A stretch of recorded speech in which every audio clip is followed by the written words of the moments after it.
they're all wrong. One's American and one is an Aussie. Talking about StarCraft 2 and the esports scene. Hello, and welcome to the podcast. Well, thank you. No worries.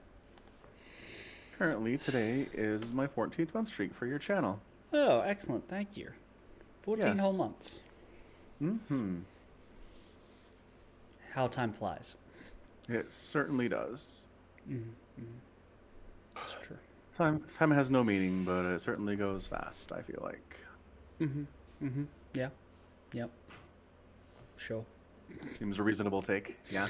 I agreed. mean, time goes by so fast, but you still have that Amazon box behind you, like, in front of the Witcher Yeah. poster. I've seen that there for, like, 6 years, I feel like. Exactly.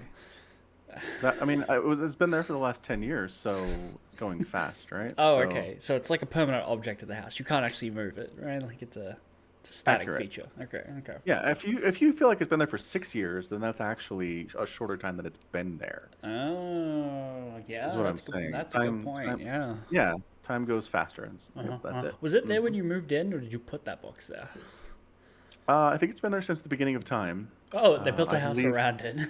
Yes, when the Earth was created, the Amazon box was there, and then when this house was built, they were just, the box is eternal. The box, they understand the importance of the box. That was the first Amazon box. It was like an Amazon Prime box. It was the Prime box, yeah?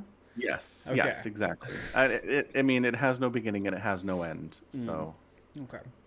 I think it makes, it's an important thing. Obviously, it can't be moved. No, of course not. Yeah, Forgive of course me. not.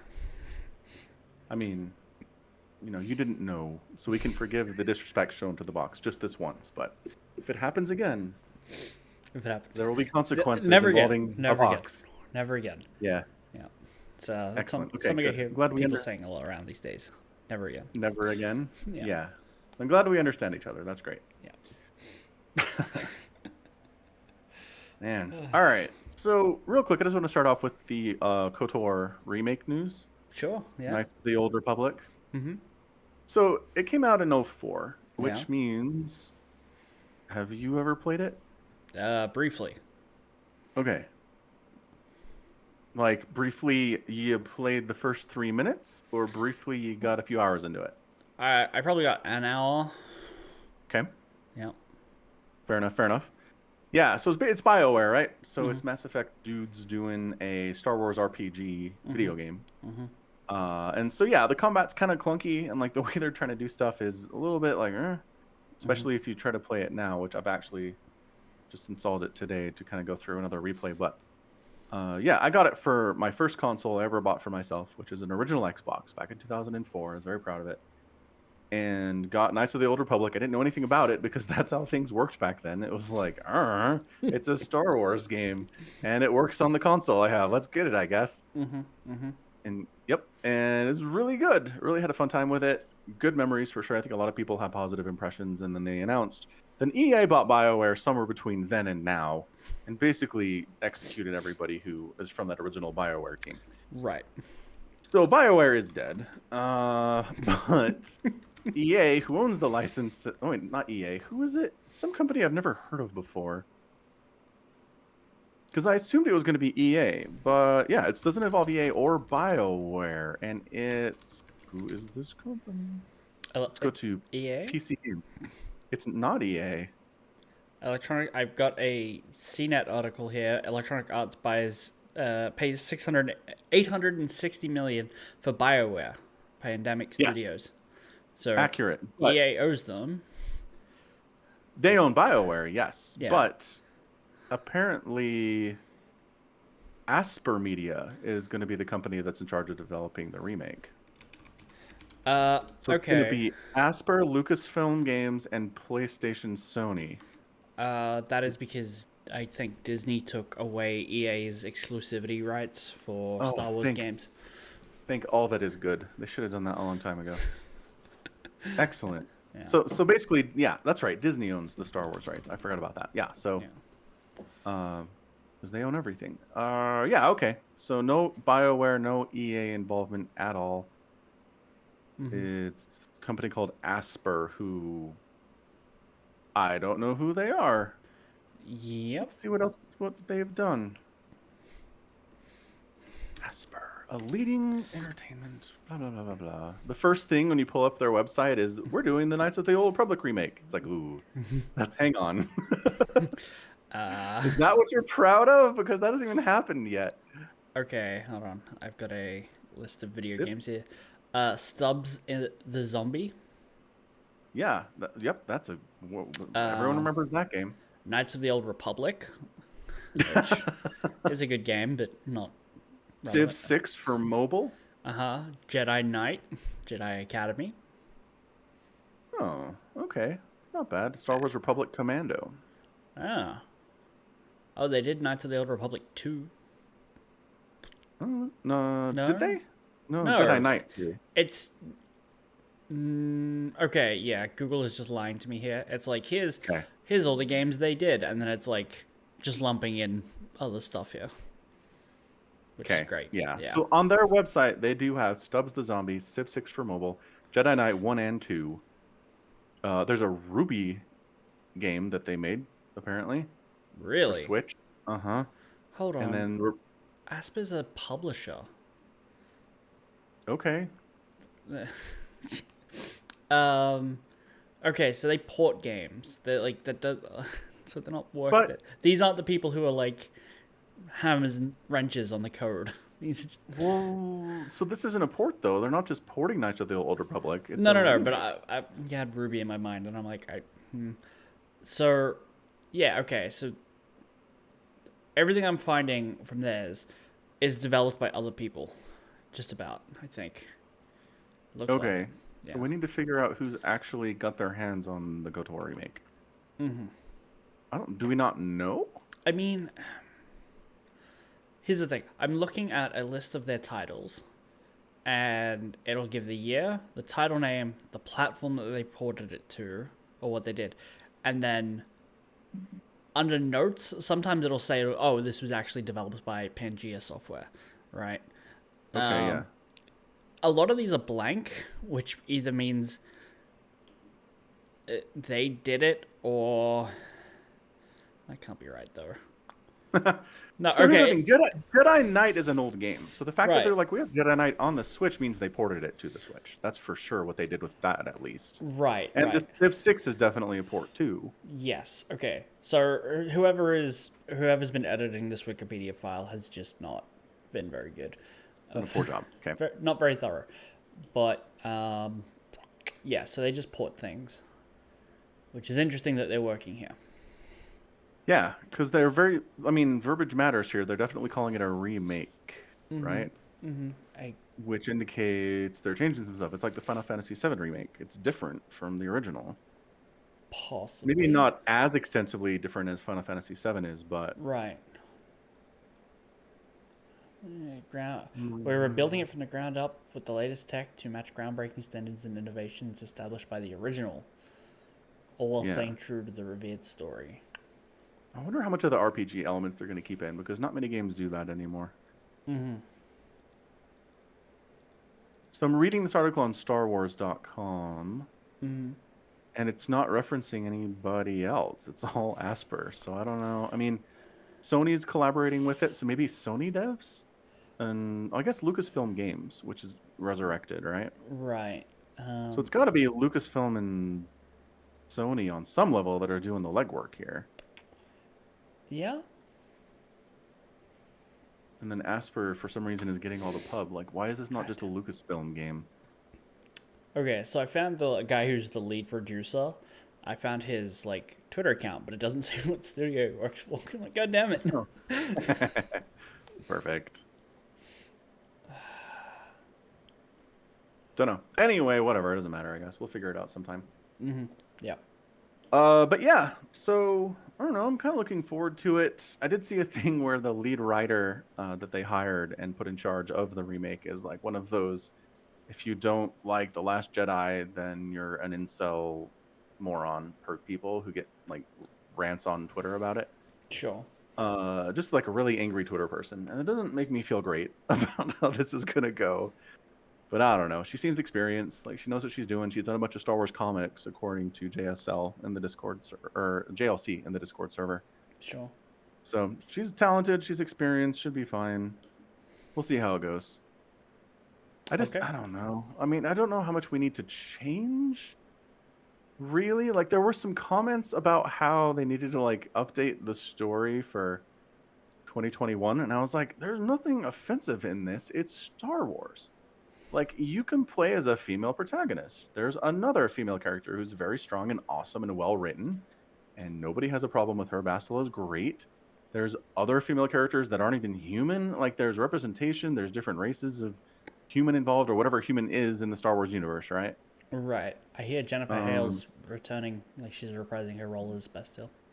Yeah. I saw that too. That's Bastila, yeah. So I don't know. Because generally what I have a problem with, and I think a lot of people have a problem with, is like they introduce someone who is diverse, but like that's all they are. It's like their entire personality is like, my skin color is not white. It's like, okay, what else do you like? I'm just not a white person. It's like, well, all right, cool, I guess. So I don't know. I'm just hoping there's none of that. I hope any characters that they develop, they add to the story maybe, or that they further develop existing characters. It's well written. It's, a realistic character with flaws and things they can overcome and strengths and weaknesses and stuff you like and stuff you don't like. And I hope that's how it turns out. That'd be really nice. Okay. Yes. Yep. Yes, indeed. You want it to be a well-produced video game. I certainly do. Hot take. I'm asking a lot, I know. I worry when people start wanting to change things that are already really good. That's all. All right. Sure. I'm mostly just worried about the fact that they've got this Aspia company doing it. That worries me more than anything else. Yeah, that it's a porting company. Yeah.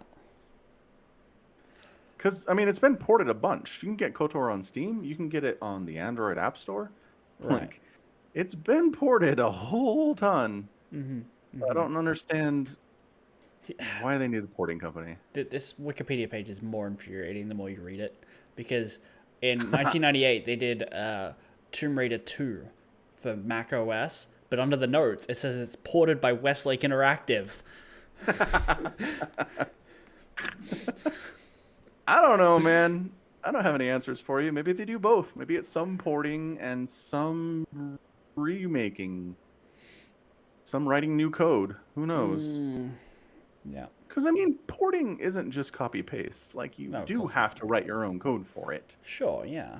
Yeah. So they have to be coders. It's not like they're not that, right? Right, but they're not... they're devs in the sense that they're coders. But they're not... When you're porting a game, you shouldn't be, like, reworking how the game works. You know what I mean? Like, you shouldn't be changing the mechanics. Imagine if you picked up StarCraft and there was no Vespene gas because it was on the N64, and they were just like, no gas units. Right. I mean, the whole goal of porting is that it looks the same as it does on the original, original platform. Right. Which just worries me that they don't necessarily have a team of people who are equipped or capable or experienced enough to reimagine something from the ground up. Like, having the story goes one way, but if the combat was clunky or whatever and they want to fix that, update that for the modern era, then I don't know. Do they have those people? Yeah, I don't know. But I mean, all right. So say you wrote your game to be run on Xbox, right? And you port it to mobile. Those are very different OSs. You need to be able to write code. Yeah. I'm stuff, right? Yeah. So it's not. I'm not saying they don't know how to write code. Okay. I'm wondering if they have game design knowledge rather than programming. Right? Like, these people put KOTOR on the phone. I have no doubt that they can get something to play the way it should play, or at least should feel, even on a different system. But they already had an end goal in mind to work with. Get product A to look like product A on platform B. Not make product A plus on platform B. right? Yeah, well, and It's a especially where different it's thing. so nebulous. But what is so nebulous too, right? Like Well, remake, what does that mean? They yeah. changed some things. How many things? A lot of things? Two things? We don't know. How are they changing them? Did they change the color of somebody's outfit, or are they introducing ghosts to the story? Right? Yep. They're all very like the scope of what remake means is too big and dumb. Sure. Yeah. Yeah. So if it comes down to like hardly changing anything, great. They can handle that. But you're right. If they do need to like change it as extensively as Final Fantasy VII, then can they do that? I don't know. That's a great question. But we don't know what they're asked to do. So I got nothing. Yeah. We'll see more information as it happens. Beyond us. Okay. Okay. Hold on. Hold on. I'm digging things Oh, up. I'm oh, digging you found things more up. information. All right, all right. Okay. Aspa in where is this? February 2021 was acquired by Embracer Group. The company was added as a studio under Saber Interactive. So Saber Interactive, they've made games. Oh god, they made the RIPD game. These people worked on the Halo Master Chief Collection for the Xbox One, Halo Online, that thing died. Uh-oh. It's not great. Ghostbusters Remaster. Okay, Wait. Remastering which Ghostbusters? There's like an NES Ghostbusters that exists. I will. This game came out in a while ago. I'll give that to you. Yeah. So I don't know which game they remastering. Because I've never played it. So according to Google, there's a Ghostbusters the video game remaster from 2019. This is a 2009 game. Oh. Oh, hold on. Oh, maybe the original is 2009 and the remake was 2019. The remake is 19. Yeah. Or the remaster, I should say. So Ghostbusters the video game, 2009 action adventure game based on the Ghostbusters media franchise. Saber PlayStation Interactive. 2. Yes. Xbox 360, Windows, PlayStation 2 and 3, PlayStation Portable. No. These people also mostly do ports. Yeah. Yeah. Okay. I'm seeing like Halo 2 and Halo 1 Anniversary Edition, and then it's like, oh, Witcher 3 The Wild Hunt on Nintendo Switch. I'm like, yeah, these guys did a port. Port, 100% port. These are just ports. Yeah. So that's really weird. It's really weird.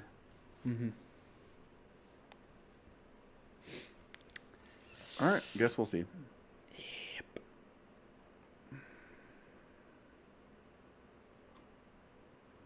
Okay. Interesting. Yeah. All right. So yeah, we'll keep you updated on that. So Cyril's pretty good at StarCraft again. Yeah. He's making the game boring again. Yeah. I mean, it helps Raynor wasn't here. True. Yeah.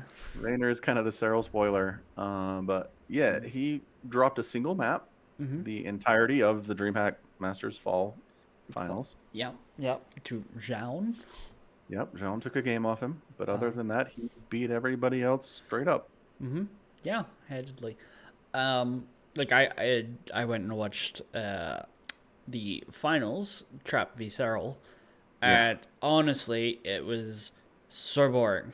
Just like watching Cyril dismantle people, well, Trap in this case, it was boring.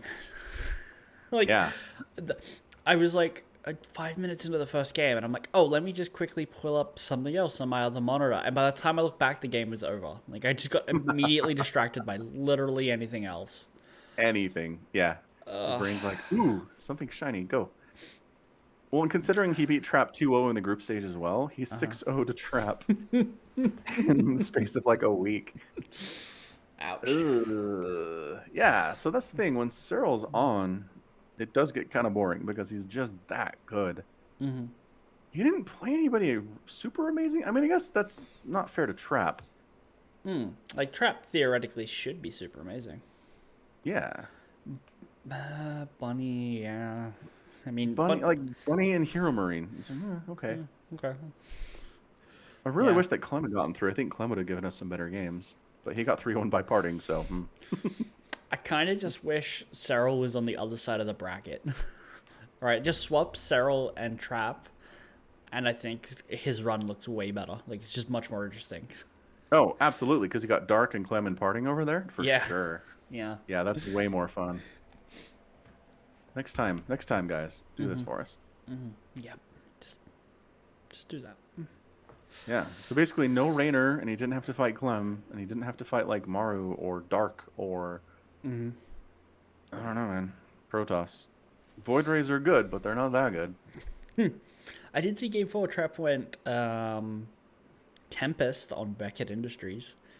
Okay. Because there's a lot of like dead airspace behind the natural that you can abuse. Yeah, he couldn't even get his Tempest there. Like, so I just had creep everywhere and made a bunch of queens. And I was like, bye.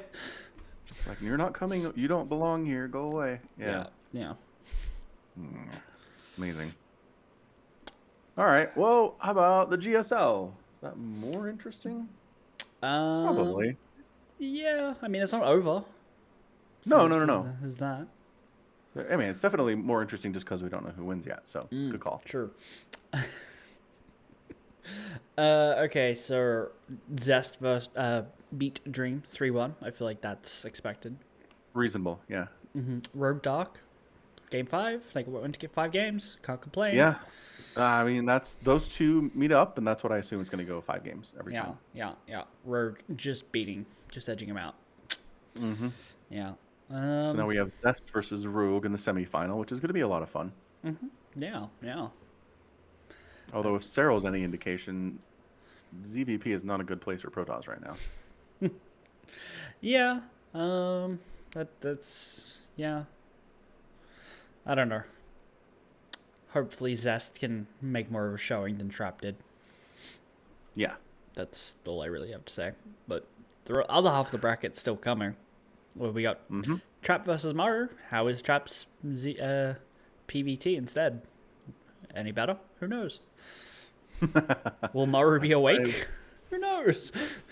Yeah. Is Maru going to be world beater champion terrifying Maru, or is he going to be asleep Maru? Yeah. Flip a coin on the day. Yeah, it's even a PBT. And Cure parting Cure, who's kind of killing it recently. Is he now? I don't know. I feel like he's playing better over the last month than he has over the last 2 years. Fair enough. I've seen him get some victories in situations where I didn't expect him to. I need to look at a Ligulac, but Fair enough. yeah. So I don't know. I feel like I believe in Cure more than I have ever. Okay. Is that reasonable? I don't know. Yeah, no, it's to get out of his group, he toured DRG twice. Yeah. Which Don Grey Goose like. But what did he do here? He's been playing all over the place. He's been playing ESL Opens and Alpha X Brawlers clubs and another ESL Open. Like, he's been playing a ton of different cups, online cups and stuff. Okay. He grinding But online. he 4-1 Classic. He 3-2'd Beyond. I mean, what else has he done here? He 3-2'd Max Packs, which, how good is Max Packs? We don't know. Right. Yeah. He 3-1 to Beyond again, which, again, how good is Beyond? Yeah, 3-1 Classic, 3-0 Ragnarok. Yeah, I don't know. 2-1 Solar.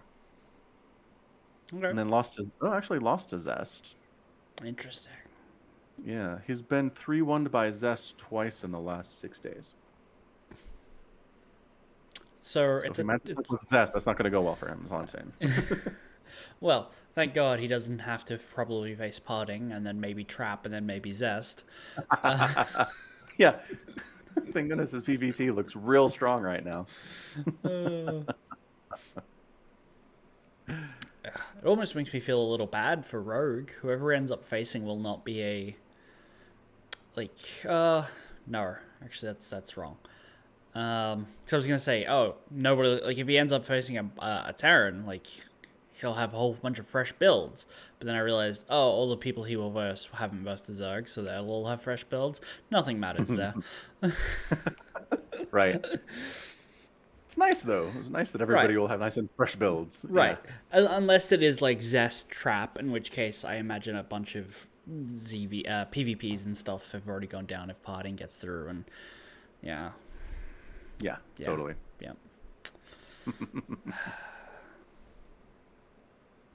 So that'll be fun. Once again, all the games happen at 3 in the morning my time. Oh, Never good. earlier, never later. It's 3 a.m. That's when they schedule them. It's like I could wake up earlier, I could stay up later, but 3 is just not going to happen. Like it's just not doable, man. They hate us over here. Clearly, yeah.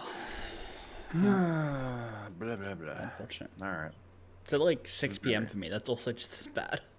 Yeah, I know. 'Cause you're on the basically same sleep schedule that I am. So Yeah. Yeah. yeah. Yeah.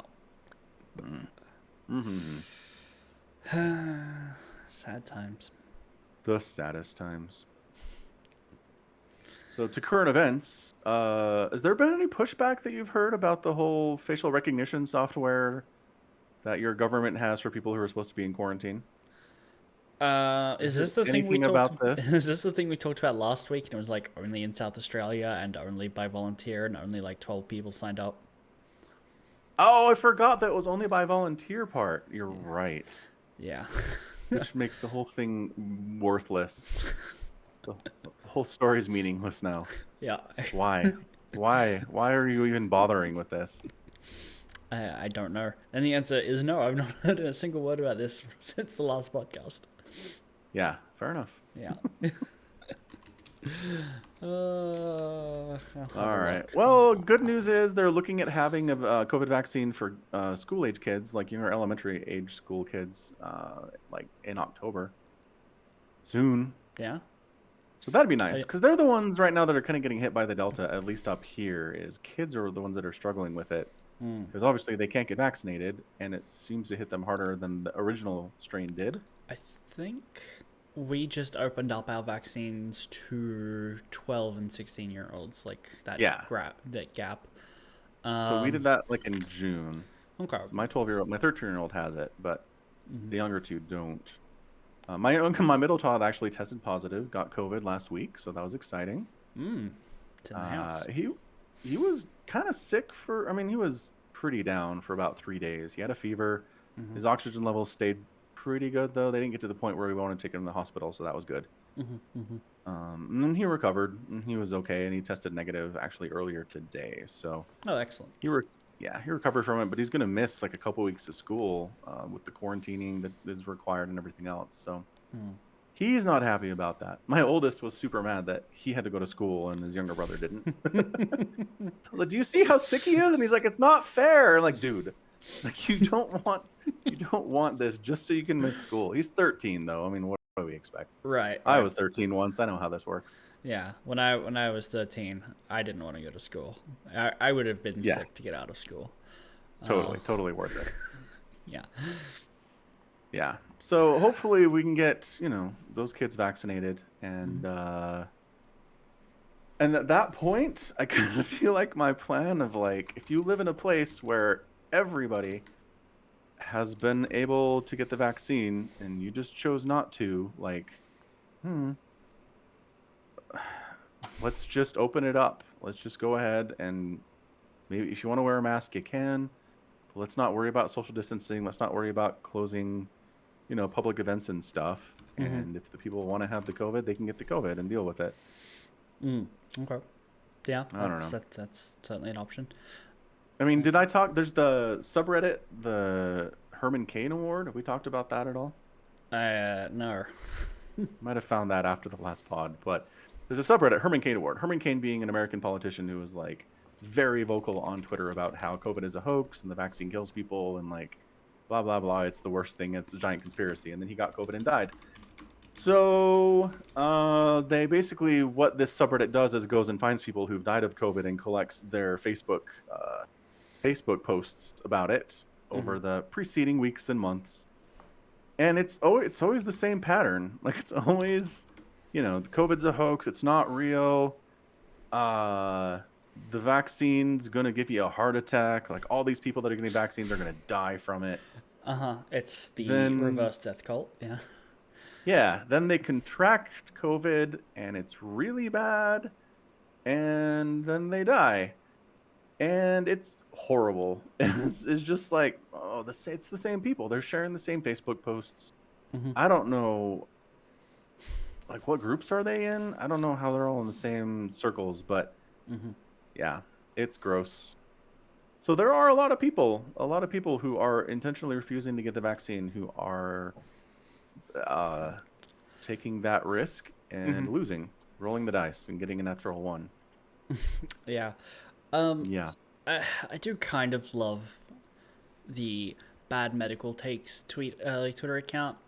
Yeah. Whenever a COVID post comes up, like the other day, Nicki Minaj was like, "My Yeah. friend in the Philippines, well, no, it was her cousin's friend, so a stranger to her, great, uh, got the Yep. vaccine, and then apparently his balls got so swollen, his like 2 weeks away from being married fiance called off the wedding."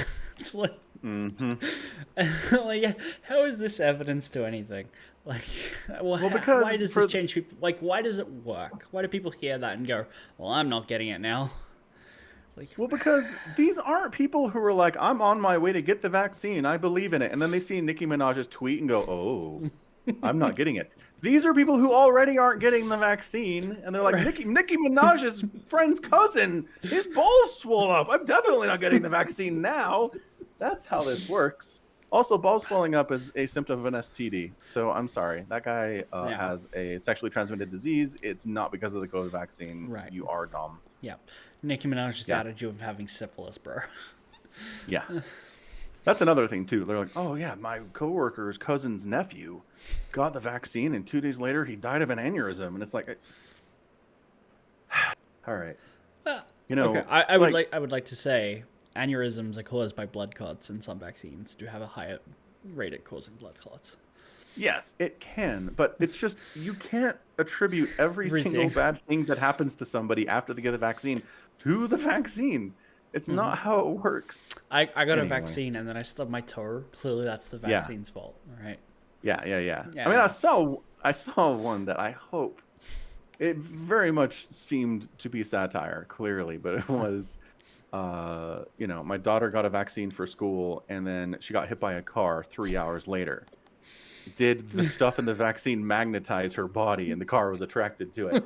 And I'm like, that is over the line into satire for me, but it's close enough that I hate it so much. Oh, that's a really fuzzy line of Poe's law. Yeah, it is. So I'm again fairly sure it's satire, but there are just enough crazy people that there could be someone who actually thinks that. Oh yeah, yeah. Have you seen the new Fast and Furious movie? They've got a magnet pulling cars through buildings. That could definitely There work you with a go. person. I mean, Yeah, absolutely. it's clearly space age technology that they've hooked up in the back of this van. But no, that's definitely, you could just condense that down into like a little vial and inject someone, and then you'd be attracting cars. There you go. Just like in Fast and the Furious. Yep, Fast and Furious, a documentary. So anyway, like we're not hitting herd immunity in America. I think we've creeped up to like 53%. Yeah, that's what I'm looking at. We're not getting to 54 and a 80. half. It's not happening. There are just too many people who are super vaccine hesitant. And what? You'll at least get to like 64, I think, judging by the amount of people who have at least one dose. Well, assuming they get the second one. But yeah, Like, but I mean, if you get the first one, get the second one. Like these people. But are how already... many? But how many people get the first one and then they feel down for a couple of days and they're like, oh well, I'm not getting the second one now. That was bad. There was a negative effect, right? I It's hate more that than you're like- right. I hate that you're I right. know. So it'd be nice if we could look at it and say, oh, these people have one. They're going to get their second one any day now. Maybe. And this includes everyone. So once vaccines are available for younger kids, like, sure, we might see a spike there. Who knows? Maybe.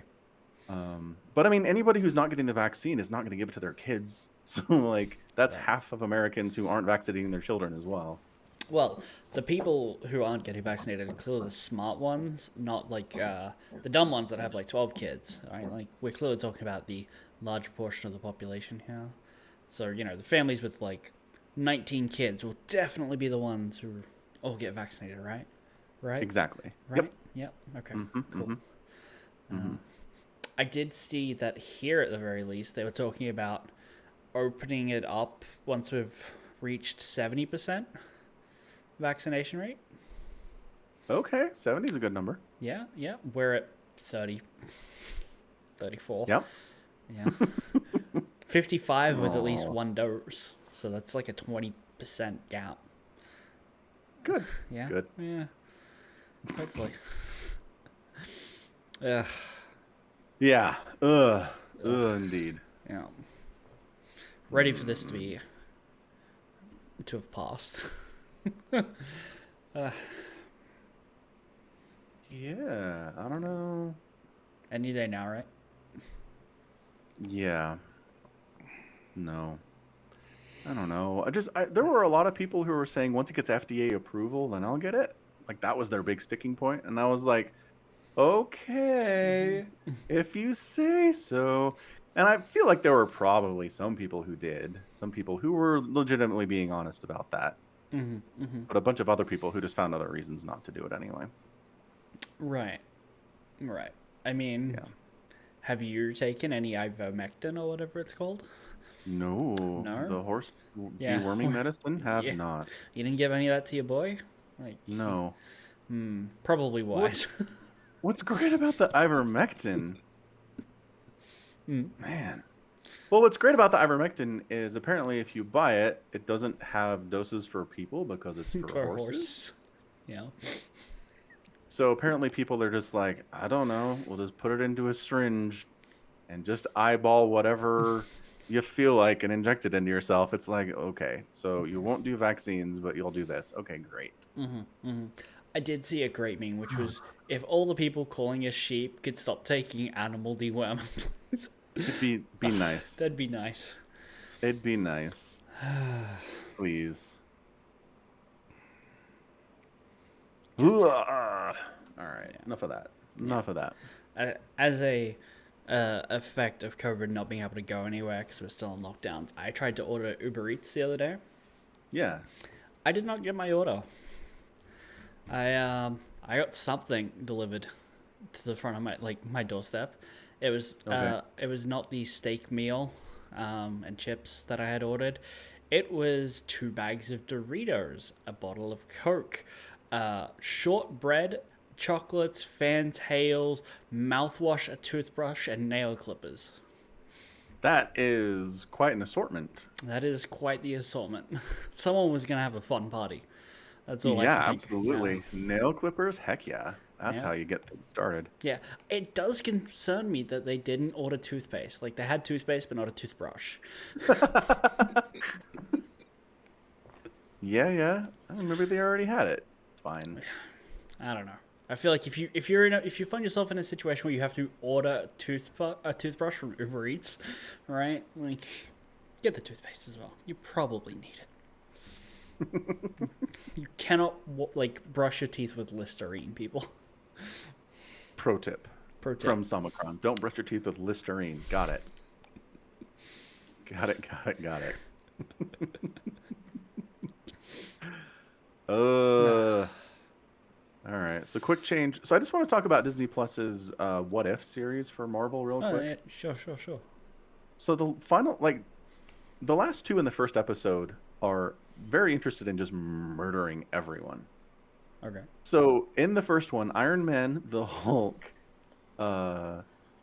Hawkeye, Captain America, and Thor all die. Okay.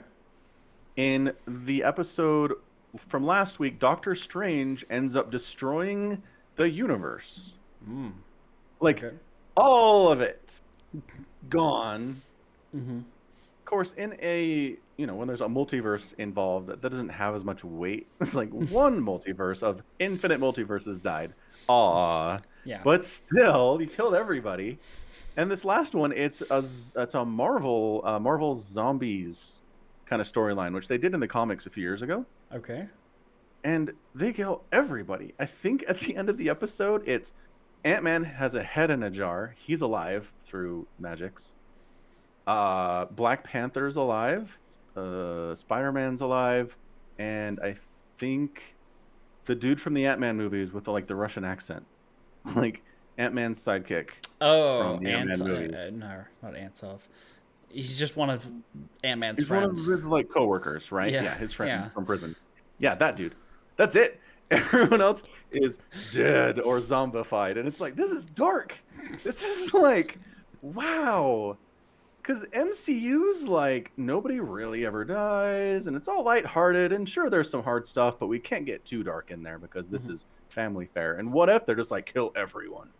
Everyone dies. Captain America gets bisected by his own shield as a zombie. Like, it's brutal. Falcon gets bisected lengthwise by one of the Dormelage with a spear.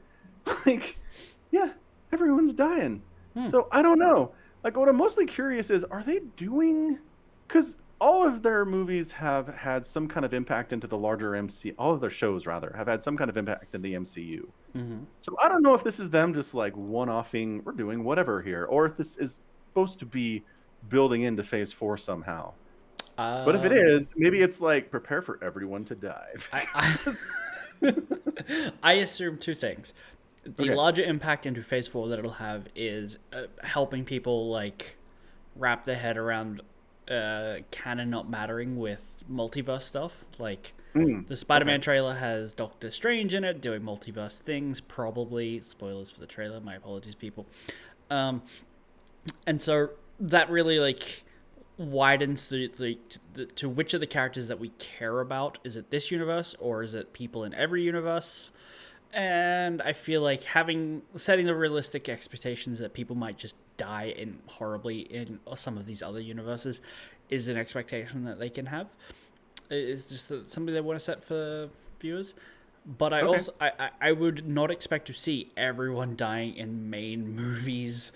I assume they're doing it this way because it's animated and they feel like they can get away with a lot more gruesome and gory, dark stuff. Yeah, totally. Yeah, in their live action movies. Although, I watched the Black Widow movie, and Black Widow's sister, like, causes an avalanche in a Russian prison, probably killing thousands of people. Okay. Yeah, I was looking up body counts for MCU movies, and someone pointed out that was probably up there. Well, sure. If you want to count the Thanos snap especially, it's into the trillions and trillions and trillions and trillions. Yeah, but they came back. They did. It's true. So you're talking permanent deaths. Yeah. Okay, yeah. That's fair. Yeah. Yeah. Anyway, What If's pretty good. I mean, I don't know. It's not my favorite thing they've ever done, but they're doing crazy stuff, and I gotta appreciate that. So, yeah, I heard yeah, you're right. I think you're right about setting us up to understand multiverse stuff, because there's a Doctor Strange movie called The Multiverse of Madness. Yeah. And then there's the Spider-Man movie that seems to be involving the same stuff. I've heard good reviews about the Shang-Chi and the Ten Rings. Me too. Yeah. I would love to go and see it. Can't. Still can't do movies there, huh? Still can't go to the movies. Yeah. Rip. Yeah. Sad times. Well, I might go see it. Yeah. Do it. Go see it. All right. Live your best life. Okay. Sounds good. I'll go see it. Bruh. Yeah. So is anything else going on in the worlds of media and movies and stuff? I'm playing a new game called Deathloop. Oh, that came out like today, or yesterday. Yesterday, the day before, something like that, yeah. How do you like it? I'm enjoying it. Have you played Dishonored? No. Okay. Is it very Dishonored? It's made by the same people who made Dishonored. Okay. So, yeah, it plays a lot like Dishonored. Well, it feels Dishonored, doesn't play like it. The concept is, whenever you die, you wake back up on a beach at the start of, like, a loop, and the goal is to break the loop. And so you're supposed to, like, discover intel and things that you need to do in certain times of the day to easily break the loop. Okay, so it's time traveling. Got it. Yeah. Like Groundhog Day, but you're trying to ungroundhogging it. Hmm. The, Which is what Groundhog Day is. He's trying to ungroundhog it. yeah, he is. Yeah, I like how you're like, it's Groundhog Day, except... well, that's I forgot that's the last 5 minutes of the movie where it's like, oh He's yeah, trying the whole time. Right. He's trying. sort of. He's just trying to do whatever the hell he wants a lot of the time, and then eventually, I just remember the good stuff, not him trying to get out of it. Well, I mean, he kills himself a lot. That's kind of trying to get out of it. Yeah. And Puxatawny felt, yeah. Right. Anyway. Anyway, Time loop. The problem is with the game, the combat is mind-numbingly easy, right? Like, enemies have horse blinders on, and like you can stab people in front of them, and they pretty much don't see. Duddles is here if he wants to join. Does he now? Yeah, I wanted to bring him. Thoughts on Deathloop? No, I talked to him before, trying to get him on to talk about Cyril's winning run, and he was like, I don't know if I can make it, but so we just kind of went ahead without him. But he's here now. Okay. Do you want to jump in there? Sure. Cool.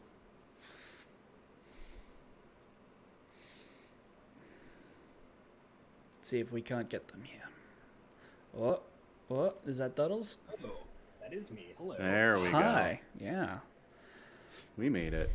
Thanks for your patience, guys. No Long worries. day. Now the stream's all messed up. I'm fixing it.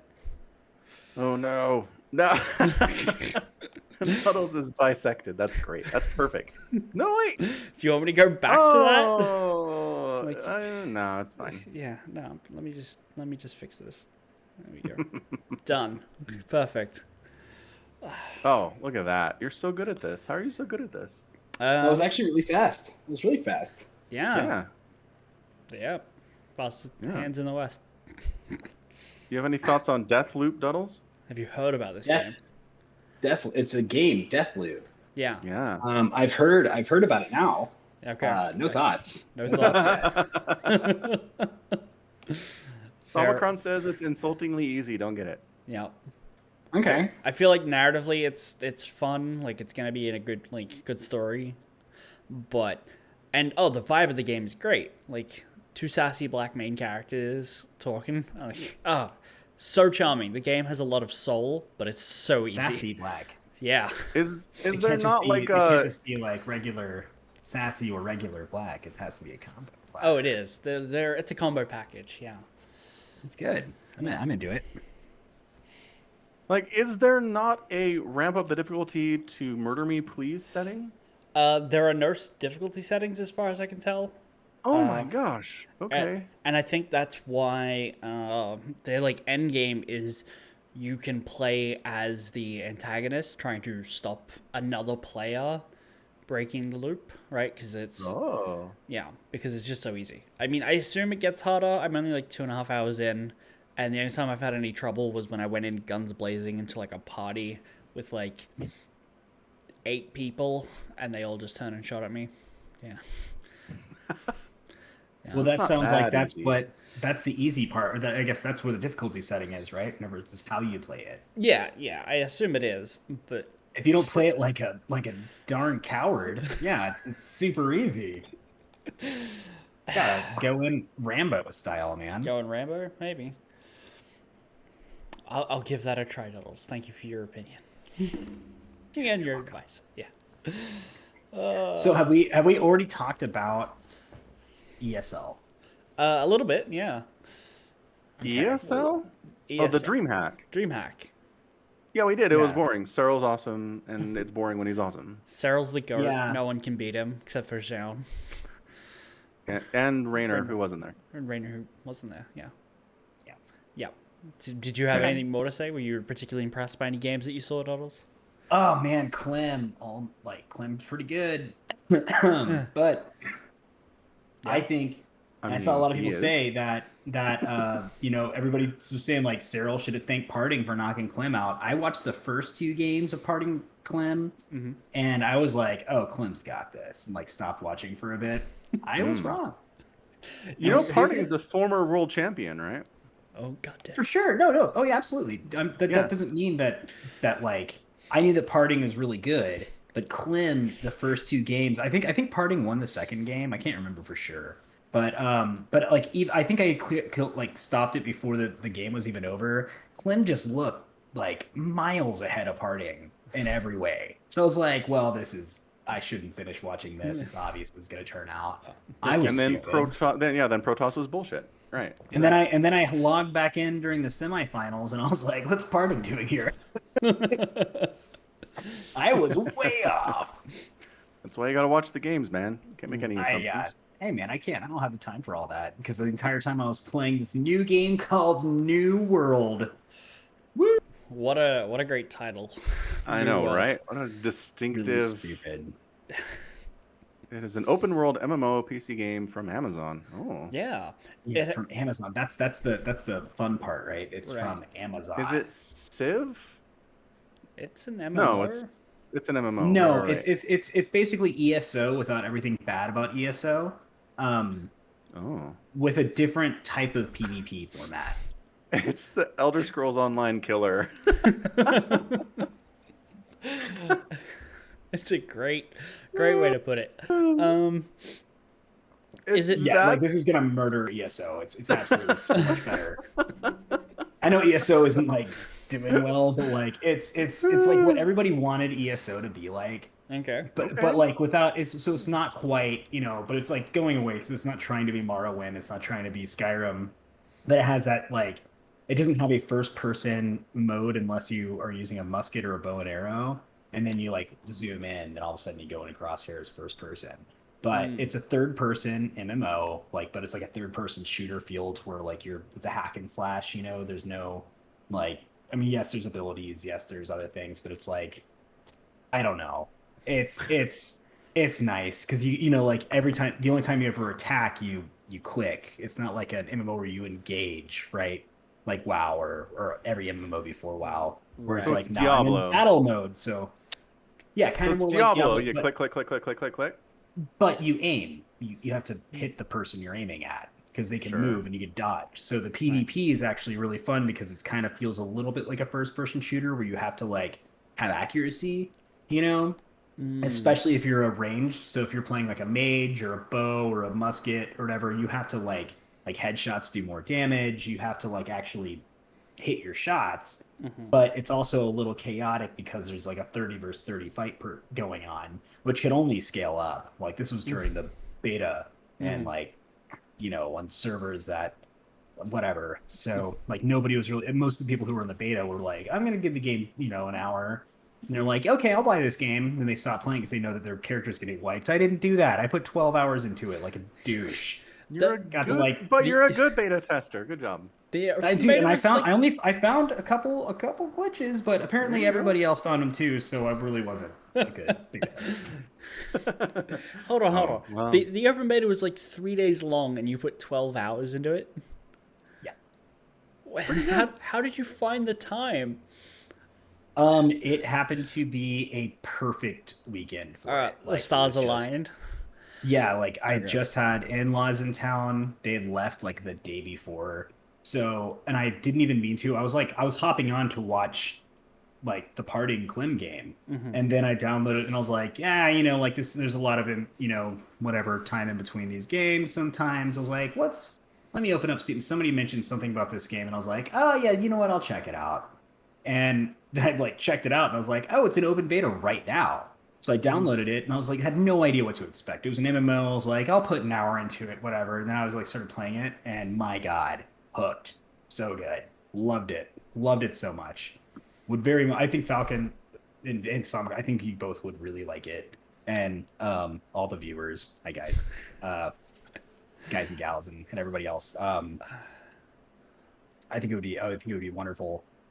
For everybody to try it. The issue is the free trial is over and it's Amazon. So trying it for free is done, and I feel like it's weird to give Amazon your money without a reason. Right. I mean, I suppose It's weird. Hold on, it's an MMO. Is it going to be a subscription service, I assume? No, it's a one-time payment, but that Interesting. means there's going to be regular DLC. It's Mm, probably going to be Destiny layout is my guess, my assumption.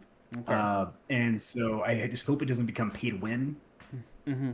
because that would be really obnoxious. Yeah. Yeah. Because this format existed already and it was bad.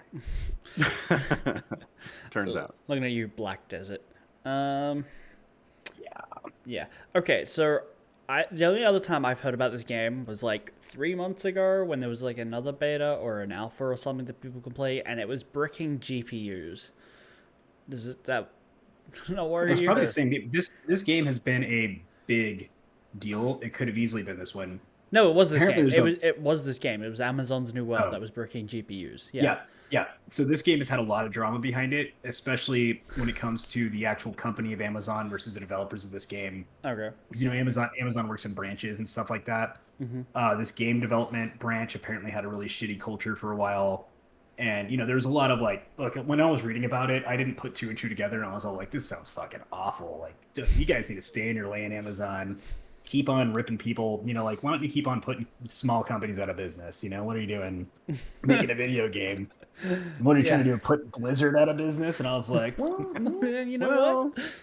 I mean, which is the bigger evil right now? Whatever. Amazon still sucks, but it's Well, like, I mean, you what's find out Walmart puts out Blizzard out of business. I mean, I bet Walmart can make a fine video game if they put some resources together. Who cares? probably, yeah. I'm just imagining Amazon would be the EA of video games if EA wasn't the EA of video games. Right. But so that's why I'm really hesitant. I already bought the game, and I'm usually pretty stingent about this sort of thing. But EA bought my last love, Mythic. They were the best MMO company. Granted, you look back and you see Dark Age of Camelot and you see Warhammer Online. Maybe not the best games. EA had a lot to do with Warhammer Online sucking, but so now I hate EA for that reason.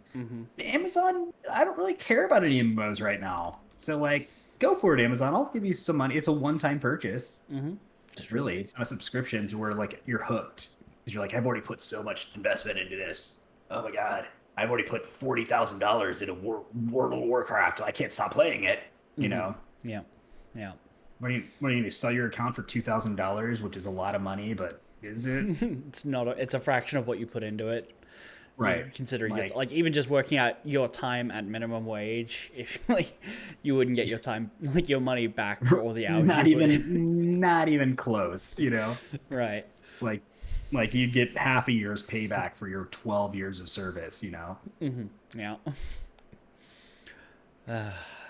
But I mean, whatever. I think it's good. I will vouch that it's actually, despite massive evil corporation, good game. I mean, it comes out September. The 28th. Planned release. It's planned release. It's ready to go, man. There's no way they're not releasing it. That game was polished. The bugs that were in there, I've seen, compared to a Blizzard launch, that beta opening was phenomenal. Yeah. Okay. Tell you what, Duddles. If you promise that we can play together, I'll play. I'll buy in. Yeah, Oh. absolutely. Yeah. As long as you join my server and my faction, yes. I mean, I just don't want this to be another Day of Defeat where we play once and then you're just up and disappear for a year.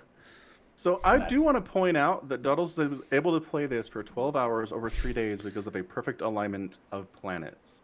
Yeah, but how often does a perfect alignment of planets happen?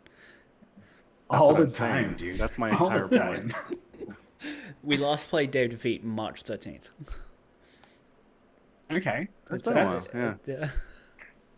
Honestly, that makes sense. I just got a PC I just got a new computer not that long ago, so my passion is still kind of burning. I still want to play video games. I don't know if I want to play Day of Defeat right now. I mean, I would, No, that's fine. but It was cheap, so I'm not super worried about it. the decent thing about Day of Defeat, or the weird thing about Day of Defeat, is whenever I play with a friend, I want to be in voice comms, and all the games that I'm playing right now are non-voice comm. So That's fine. Yeah. like StarCraft is a loud game. Like I'm clacking the keyboard loud, and I have my attention's devoted to it. An MMO like this, I can like do a quest. Then like my wife would be like, "Hey, what's up?" And I'd be like, "Hey, give me 5 minutes. You know, like let me wrap this up. Get to a point where I can log off. Just walk over here. I'm by myself. I can log off. I can go do something." So the issue with me playing an MMO and playing with other people is like if we're grouped together and there's expectations and we're like raiding or something. Like I probably not. I'm probably not gonna get that hard into it. Right. I will. No. I'll do some PvP, you know, like the beauty of that game is PvP. I can just be like, ah, shit, gotta go. Let me go hide behind a tree. Like, I'm gonna log off. Right. If you log off after being in combat, your body stays in the game for like a minute and a half or something. So they can still totally come. Yeah, they can totally come gank your ass. You know, great. That's how I got all my kills. Oh, really? You just killed people who were logging off? That's it. Really? That's the only kills I got. Hey, I didn't lose a single duel. Good game. How many duels did you play? Like one? Like 5 or 6. Okay. Okay.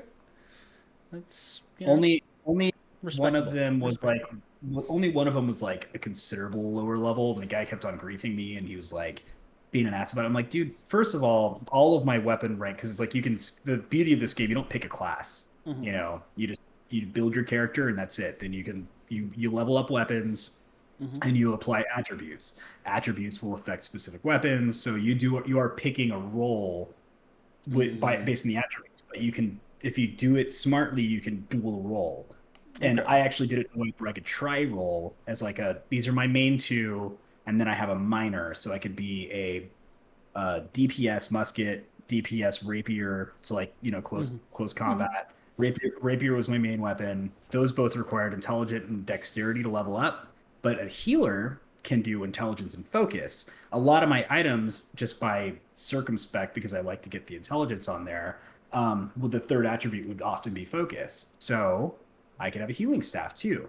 I didn't always equip that, but like if I were to join a group, I could at least minor instead of like get rid of the musket, I can do rapier and then switch it over, and then like I can still heal a little bit, you know.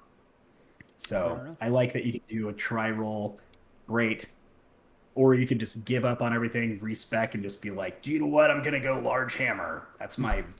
I'm gonna be Thor. Yeah. Dude, the large hammers in that game are hilariously big. It's like the only thing, everything else looks like it's very pirate Spanish Armada feel to it. And then like all of a sudden they have these like enormous mallets that are just like anime sized big. Oh, it's so out of place. Now I'm interested. Yeah. Okay. Yeah. That's the only thing that doesn't make sense. Everything else is like, okay, this looks like a rule. Actually, there was like also one of the magical items. It's an iron gauntlet. Okay. So you're like shooting spells. You're just like sitting there like, meh. Kind of like Emperor Palpatine, unlimited power. A little bit, but just one. You know? Right. Yeah, you just get one gauntlet. You don't have two. Like you can't wear two different types of gauntlets because that would make too much sense, right? You get one. Right. You're just walking around like, meh. It's like in video games where you have magic rings. You can only equip 2. It's like 1 per hand, but I have so many fingers. Right. It's like an infinity gauntlet, you know? Like you're not Thanos. Like you're powerful, but you're powerful enough for a you know, you're more powerful than Star-Lord, right? Who can hold one for just a minute. Right. So you can hold 2. Right. But you got to keep those things. You can't like put them together. Like no. Yeah, like keep them separated. Let's ignore the guys who can hold 2-hand weapons here for a minute. You know, like you can't really get them too close, or it's a problem. Well, they're magnetized when like they're both south, and so they repel. That's all. Yeah. Right. Okay. Yeah. That makes sense. So you put 2 on your fingers, you can see there's an issue. You can only get so. Right. Yeah, and this makes perfect sense. Yeah. Do you guys want to talk about COVID again, or I'm kidding? I mean, no. I want you to apologize for the state of Texas abortions. You personally. Why would I do that? I mean, you make these decisions, don't you? Yeah, by voting against it. It's a joke, Tuttles. I don't expect you to apologize. You don't like the joke? No, it sucks. I mean, I get it. Trust me, I get it. Yeah. Falcon is just tuned right out. No, I'm listening. Sure. I'm attentive listening. Mhm. Sure. He's actually casting his YouTube series right now. $20 says I go into his Discord server and he's typing in it, like he's talking to someone else. He's like muting himself and like a, you know, what's it called whenever you have a mannequin, not a mannequin, Ventriloquism. Yeah, so he's doing ventriloquism. Right now he's like his barcode account named Flash is actually like, oh my god, he's going mutilous. Soon be off racing his Zerg and you know this. Yeah, that's probably what's happening. Mm-hmm. Making a lot of this company time. Falcon Paladin. So whatever you do here is actually owned by Samaka. So he actually owns all the material we're producing right now. This cost, yeah. Yeah, 23 minutes of a ZVT. Got it. Seems fair. Yeah. Can't wait. You better wait for that $3 you may get, depending on the publicity of that video. Yeah, $3 seems ambitious, but yeah. I have no idea how YouTube pays, man. Pays about Nobody $3. does. Yeah. You ever gone to Social Blade? Social Blade? So Social Blade tries to keep track of how many subs and things Twitch and YouTube streamers have and all that stuff. And they're like, okay, this person either gets $100 a month or $2,000 a month. We don't know, but here's a range. It's hilarious. Yeah, I actually looked somebody up recently. I'm not going to say who. And whenever I saw how much money it said, I don't know if it was Social Blade, but it was like a just Google. And the result, I was like, that is like based on the amount of subs they have on Twitch, they at least make this much money. And I was like, that's not very, like, I feel, are you, like, this person lives in an apartment by themselves. Like, I don't, These numbers don't add like, up. those sponsor deals make a lot more sense when you do those numbers, you know?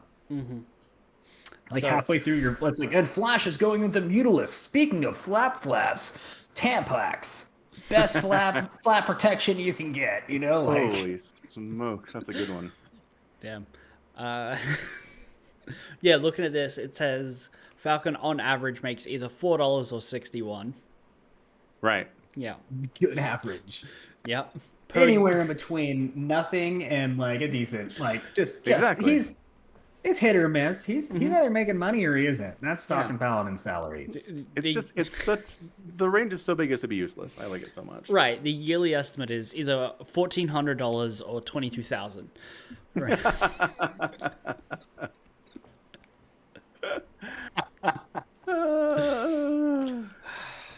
So, dude, I'm still loving your tweet, Samacron, where you posted about that voluntary vacation workday. Right. I am still like, I thought about that.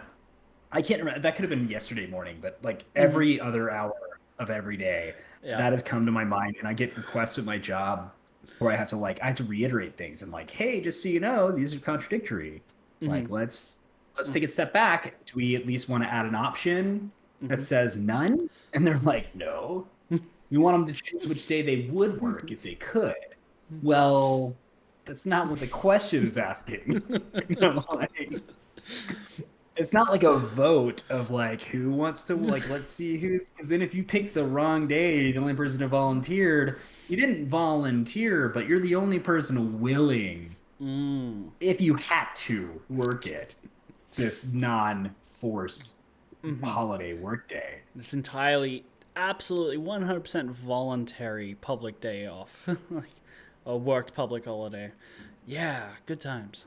The thing that really annoyed me about that was it made me do that survey before I could clock on for the day, right? So I was there at work doing work stuff, and it wouldn't let me sign on until I had picked which public holiday I was willing to work. Wow, that's amazing. So I wasn't even getting paid for doing it when I should have been. Like, it gated that away from me. That's rough. Yep.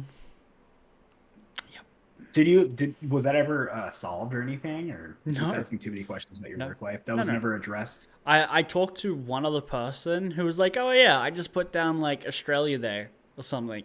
And I'm like, oh, so you didn't even notice that you had to pick at least one? She just picked one.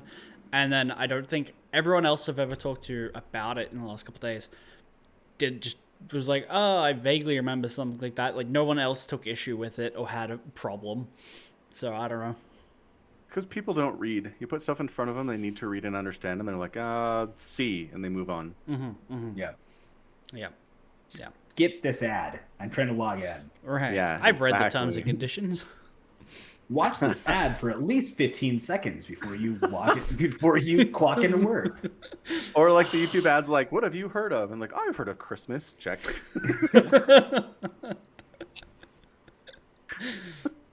I will still skip that. Oh, wait. Instead of clicking Christmas and going straight to the video, I will be like, none. Nah. Skip this ad. I've never heard of any of these damn holidays. Wow. Easter. What is Easter? Now, I would love to be able to say I've never heard of Easter since it's like my busiest time of the year, but I don't think they'd buy that.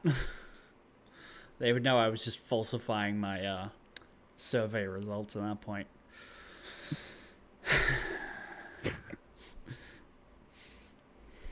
I got fired on a Valentine's Day once. That's pretty good. Yeah? Well, what you do is you work at a CVS. It's a drugstore. I don't know if they have CVS in Australia. Nope. So then you call out sick on one of the busiest holidays of the drugstore's year. Okay. Well, when you're 16, yeah, they fired me. It probably wasn't because of that. There's probably a stacking list of things at my first job I ever had that like I didn't understand responsibility. That was probably it. But Oh, okay. I mean, you look pretty cut up about it. Did you ever recover financially from losing that job? man, actually no, because in my next job I started a busboy at an Outback Steakhouse. Oh, really? And then I worked in the restaurant industry for 11 and a half years, so that sucked. I blame CVS. CVS, yeah. It's all CVS's fault. Fuck you, Doug. Did you say Hope Doug? Doug's doing fine. That's the guy's name who fired me. I don't know. I hope he's doing all right. I love that Sure you he remember that. Yeah, maybe I remember all my boss's names. I don't. Literally, like, the company has, like, I wouldn't say it's a turnover rate, because they just go to different stores that I just didn't bother learning people's names, and that's a tradition that is stuck. So there are a lot of people who I've worked with who I don't know their name. I never knew their name. If you ask me to, like, reach out and make contact with that person because they're at another store and we need to, like, get stock or something, I couldn't do it. Don't know their names. Deleted their phone numbers if I had them. Like this guy. It's like I know these don't work well in that meme. Ron Swanson. I don't know if you pull that. Oh, yeah. Whatever. Yeah. Yeah. Super good. The less I know about other people's affairs, the happier I am. I'm not interested in caring about other people. I once worked with a guy for 3 years. Never learned his name. Best friend I ever had. We still never talk sometimes. I love that so much. It's good. Yeah. That We is. still never talk sometimes. That's I like his other quote where he says, if somebody gets too chummy with me at work, I like to call them by the wrong name a couple times. Just builds up that distance again, you know. Yeah. Yeah. It's a See, good tip. I don't think I could do that either. I still don't want to be wrong if I have to call them by name. I just never bothered to learn it because I don't have to call them by name. But if I had to, I wouldn't want to be wrong. Yeah. Not for you then. That's okay. No. when people get a little too chummy with me, I like to call them by the wrong name to let them know I don't really care about them. There you go. Yeah. So I can tell Fally Pally is trying to get off right now, but I just bought this, and this is wonderful. Ooh. Is it Chinese. loud? No, it's actually not. It's Oh. So it's replacing my Corsair, like either K70 or K98. I don't know. They all look the same at this point. Right. I don't feel like turning it over. It's an overpriced, like $200 keyboard that I replaced. Tab key fell off of it a while ago during the freeze in Texas. Not because of the freeze, but I was moving it and I dropped it. But so I finally replaced it, and I got this Ducky. It's a Ducky, which is also probably an overpriced keyboard. But it doesn't require two USBs to plug in. By the way, this stream is brought to you by Ducky. Chinese keyboard company. No. Um, No, it's not. Click this link to get 50% off of your first purchase over $15 or Are more. you working on commission? No, please don't sue That's me. why he wanted to come on. Oh, we're just free Funny. advertising. Okay. Yeah. Yeah. Yeah, people are like, who Wow. the hell is Ducky? See, I'm using the meme and for profiteering. But anyway, this thing is so great. It's quieter, but it has the same actuation, so like it feels the same. So it's just as clicky feeling, but it is quieter. So it's almost a little bit more of a red, where because browns are in between a red and a blue. This one is a little bit closer to a red. So my grammar is bad because like I'm hitting keys and like if I hit like Jason, it might be like Jason. So that H will be in there too. Every once in a while, but like the other one was just like clackier, and this thing has like a texture on it. I'm just such a keyboard nerd, dude. I love this keyboard so much. So anyway, 50% off your. I'm just kidding. 50% off, and it comes with a free Super Spreaders CD. We're literally giving them away. We're paying you money otherwise, but if you buy the keyboard, it just comes with it. We're forcing it on you. We're not going to name the band Super Spreaders. We decided against it. Oh, I'm heartbroken. Yeah. I gotta go unfollow that Twitter account. Yeah, I have to go turn it off because I get notifications. Like I don't know how to turn like those initial notifications off to follow people on like a new account. Like you get like push notifications when random people are like, even in topics that they're associated with, they're like, hey, it looks like you like punk rock. Do you like Travis Barker? Like check out Travis Barker's blah blah blah that he just tweeted. I'm like, no, like I don't want this. Like I liked propaganda. Like what? But yeah, Twitter algorithms. Unfollow. Done. Yeah, just get rid of it. I am super Sad disappointed. Yeah. Are we what are we back to the drawing board with? Like, fuck, dude. Back to like depressing and heartbreak. that's a great band name. It's probably taken. Probably, yeah, but We're gonna call ourselves Falcon Paladin. okay. It's I'm probably not down. cool. Yeah. Oh, you have permission. Yeah, you have my blessing. It's cool. It's specifically the Falcon Paladin hour. Oh, now Yeah. I'm now I'm thinking. Oh wait, no, hang on. Sorry, Summicron. Summicron has the decision on that one. Yeah, if you add the Yeah, hour, just- you can't do it. It's gonna be, but I'm gonna spell Falcon differently. Oh, that's fine then. You're gonna spell PH. hour differently. Yeah, the Falcon P. It's actually gonna be called the Falcon Paladin Power. Okay. Falcon Paladin Minute. That's good. Yeah, Because that's you guys are bland. the hour. I'm just on here for a minute. Y'all are on here for the hour. You know, I'm That's- sure this ratio still isn't even more close. I'm more of the Falcon Paladin second. By I mean, maybe. You know, go for it. I dare you. I double dog dare you. I'll see you in court, damn it. International court. Yeah. I mean, what a weird publicity stunt. It's like you know where I got the who the hell is Duddles thing is the whole joke comes from that South Park episode where you know they have the band Moop, and it's like then Cartman does the Christian rock band, and the Yep. whole thing is like they do the big trivia, and they're like, you know, like, well, what do you guys think, you know, of Moop's decision about criticizing whatever? Do you think that A, these people deserve to, you know, get their money rights from downloading Napster? B, do you think they should sue Napster? Or C, who the hell is Moop? And that was my favorite. It was like 98% of the people voted who the hell is Moop, and it was that's the joke. That's the whole point of anytime I say anything is I'm like, do you guys think that this or who the hell is Duddles? Like I just rode that to internet mild, not even close to fandom. A 4-second South Park clip. Fair enough. So good. So good. Anyway, I feel like you guys are trying to log out before I even hopped on. I just came to crash the party. No, I'm Falcon. Maybe he's got like kids and things he has to look after. I don't know. I'm happy I to stay. do. I Yeah. have some things, but yeah, you guys can continue. If you need to bail, that's fine. I'll hang out with Tuttles. Okay. Speaking of bail, in the game New World, you can totally harvest.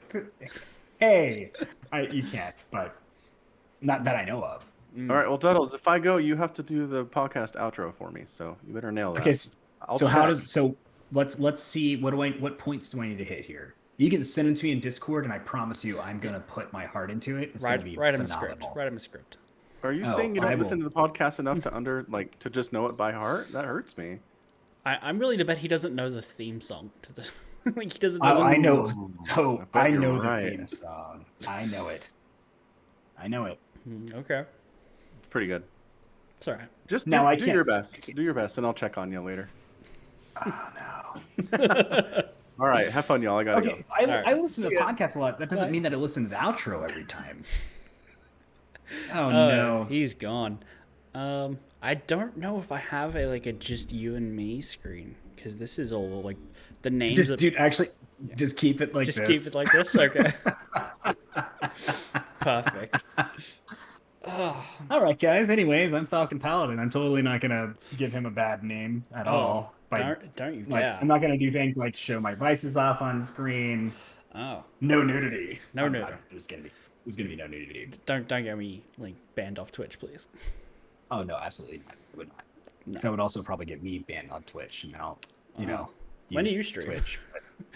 Yeah, it's been a while. It's been a while. Dude, seriously, since I moved out of my last house, I may have streamed once.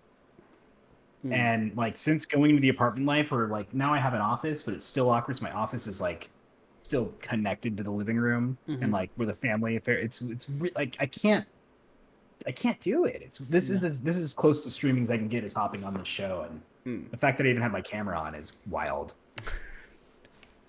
Yeah, well, I mean, if this is how you want to stream vicariously through us, I'll allow it anytime. That's what I'm doing. Yeah. As there's some days where my toddler just won't go to sleep. So it takes me a while to get on, but so I'm sorry. No, that's fine, man. So this house is being sold, the one that I'm in currently, and we've got because of COVID restrictions, the real estate agent has to throw me in the garage, and then when they want to show people around, I have to stay in there. And we had one person coming to see the house yesterday, and they wanted to see in the garage, so I'm sitting in there with my Kindle in the dark, and they roll it up, and it's this couple with their little newborn baby. Right, I don't know how old it was, but they had to leave early after looking through the place because the baby just shat all over him, the dude that was.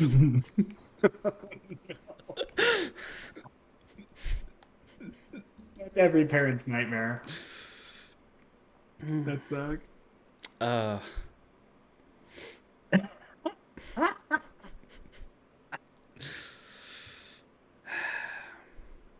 Yeah. That's awful, dude. No. How was that handled? Did the parents clean it up? Well, they shat all over him, not the house. He was holding the baby, and Okay. it's all down his shirt. Oh, I thought, yeah. I was thinking, but none of the shit got on the floor or anything? Not that I'm aware of. I don't know which room it happened or if it was outside, but all I know is they yelled up to me you can leave, and then as well I'm walking back in the house. I'm oh yeah, they're out the front changing their kids cleaning up in the boot of their car. Standing there, had a little station set up. I'm do you want to borrow a God. hose? Just hose off. It sucks. But I mean, it sucks for you too. No, it's funny. I got a good story out of it. Yeah, dude. I would still be walking around it was here. I can This is where smell it. This is where it happened. It's on the ground with the great kid tips. That's great. Yeah.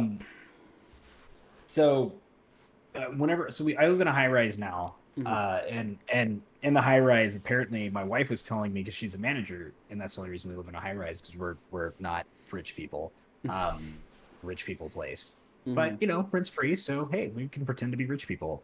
But whenever this place was being built 6 years ago, a guy was sanding down one of the elevator shafts and didn't have like a safety harness on, and apparently like the sander, because you have to do, because it was like you have to sand the concrete down so the elevator can go through without clipping concrete. Right.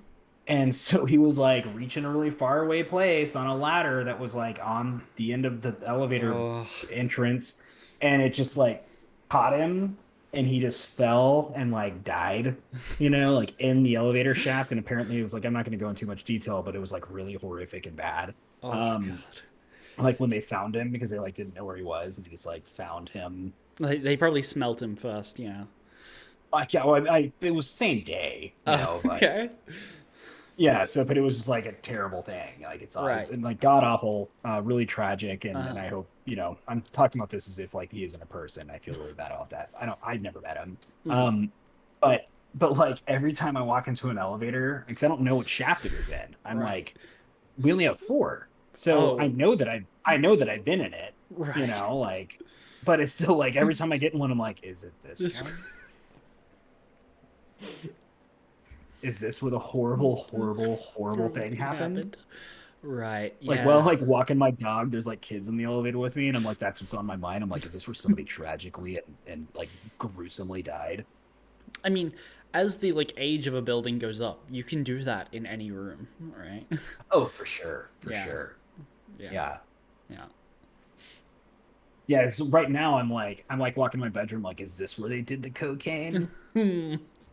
Probably. Like I think every room is where they did the cocaine at this point at this place. I would actually be very surprised if there's a room especially the public areas in this area, but apartment building, that people weren't railing coke at some point in their lives. Don't do drugs, guys. That's another good great tip. Great kid tip. Yeah, don't do drugs. Especially not that. Yeah. So is it really like that kind of fancy establishment? I'd say it's not fancy, but maybe like wealthy. So it's not. Yes, very much so. Like the parking lot, like the parking garage is hilarious because you see like a BMW and you're like, BMW? Like that's the cheap car. Meanwhile, I'm driving like a Subaru Crosstrek that's like has needed an oil change for 2 years, and I'm like going up, like whatever. I'll drive out. There's like a public parking area, so I'll come out of there. You can't you need a key fob to get into like the regular resident parking, but I can tell this person stayed the night, and I'm like, peasant. Whenever I see them pulling out, they're like in this like an $80,000 car. Like it's like her boyfriend or something. She has like a lot. Like this woman has like her license plate border is like about the law school she went to, and I'm like, peasant. Like you can't afford to live here. Yeah, so it's a really nice place. It's pretty cool. Fair enough. Yeah. But super surreal if you're not one of those people. Right. So, like you've seen behind the curtain a little bit. Oh, for sure. And everybody thinks that I'm a delivery guy. Like, Really? because I dress like that. Like, That's that's fair. Yeah. So they're like, "Hey, man, that DoorDasher doesn't wear a mask ever," or something like that. I'm like, well, I'm just going to taking my dog out for a minute. I wasn't expecting you guys to hit the elevator with me. I'm sorry, and I have one in my pocket. What kind of a DoorDasher takes their dog while they're on work? Like DoorDashers are weird, man. Some of them do weird things. I've had plenty of times where they have like 8 people in the car, and I'm like, whoa. I don't like this. Oh man, you weren't here for it, but I actually told an Uber Eats story today, where I'd ordered a meal and they gave me someone's groceries instead. Like, that's probably you probably won that one, right? Probably, yeah. It's like 2 packets of Doritos, shortbread, a box of Lindt chocolates, Fantails, a mouthwash, toothbrush, and nail clippers. Yeah. Okay. Well, actually, I don't know. What kind of meal did you order? It was like a steak meal, so it was like $25-$30 with delivery. Okay, I think you lost this one. Well, here's the thing. I said, hey, I got the wrong delivery, so they gave me a refund. Okay, so you just got free mouthwash and Doritos. Yeah. Like what did you say? Was toenail clippers part of that? Yeah, toenail clippers. Yeah. Dude, everybody needs an extra pair of toenail clippers, man. I didn't have one. Yeah, so now I've got a pair. That's fantastic. Yeah. Ah, DoorDashes. All right. Dude, DoorDash. So I had an order of donuts the other day, and they were wet, What? like soaking wet. Like I could like inedibly. Like at first I was like, there must have been some condensation, you know, because sometimes that happens with food. Like French Yeah. fries, they're in the styrofoam box, but these weren't paper bags. They were drenched. Like the bag was see through. You could see the donut inside of it. Were they- It sounded like. Were they still warm? Yeah, oh, very warm, but they were warmer than they should have been. Because it took them a long time to get here. So my guess is they were trying to like double up on their delivery. Yeah. So they probably had 2 deliveries of the same complex or something. So they went and got like my bag of food first. Donuts are cheap. Somebody else got like a pack of enchiladas or something. So they put like this big old tinfoil thing on top of it that was just sweating all over my donuts. Right. And so it really wasn't that like that's how like I justified the fact that I did eat a kolache out of it, and like those were in a cardboard box and they were just like a little wet, and I was like, if I microwave it long enough, their butt sweat's gonna be right off, you know. But like but they were also kind of smushed, so it was like that was my assumption. But it was still like, come on, Yeah. put mine on top of the enchilada order that somebody's ordering at 10 in the morning for some reason, you know, like come on. Right. Yeah. Here's the thing. I've made donuts. I make them a lot. And, like, if you just, like, put them in a box, they will sweat and soak themselves. Because, like, they're steaming once they're done, like, frying. And so all that steam just gets trapped and they will soak themselves. But in, like, a paper bag, you would expect... I don't know. Yeah. Yeah, so... It's just weird if, like, someone's packing them too hot for you.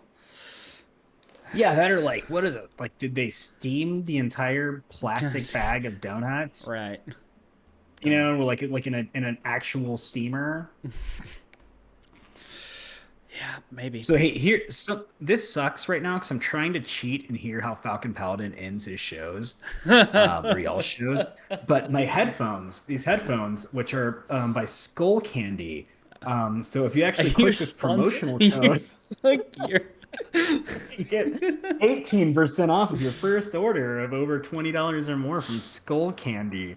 But like whenever I get on any sort of a VoIP, you know, like voice over IP, Skype, Teams, any sort of Zoom, whatever sort of call, it kills all other audio, which I appreciate to a degree. But there's times where I'm like, hey, let me bypass that because I can listen to this. And you know what? A regular pair of headphones is going to let me listen to both. Or what, could really happen is when somebody calls me, I can just open Spotify and press pause.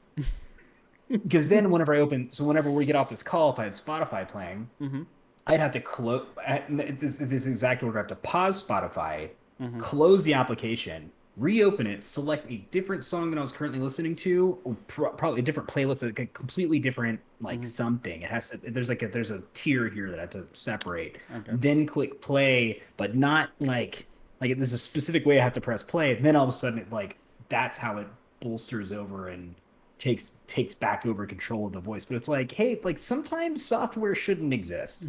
Just let them be headphones. Yeah, just let me do it. Yeah, so I can't even cheat.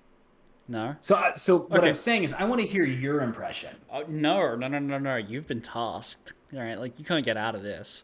Right? This isn't some bet that you failed and never pay up on. Right?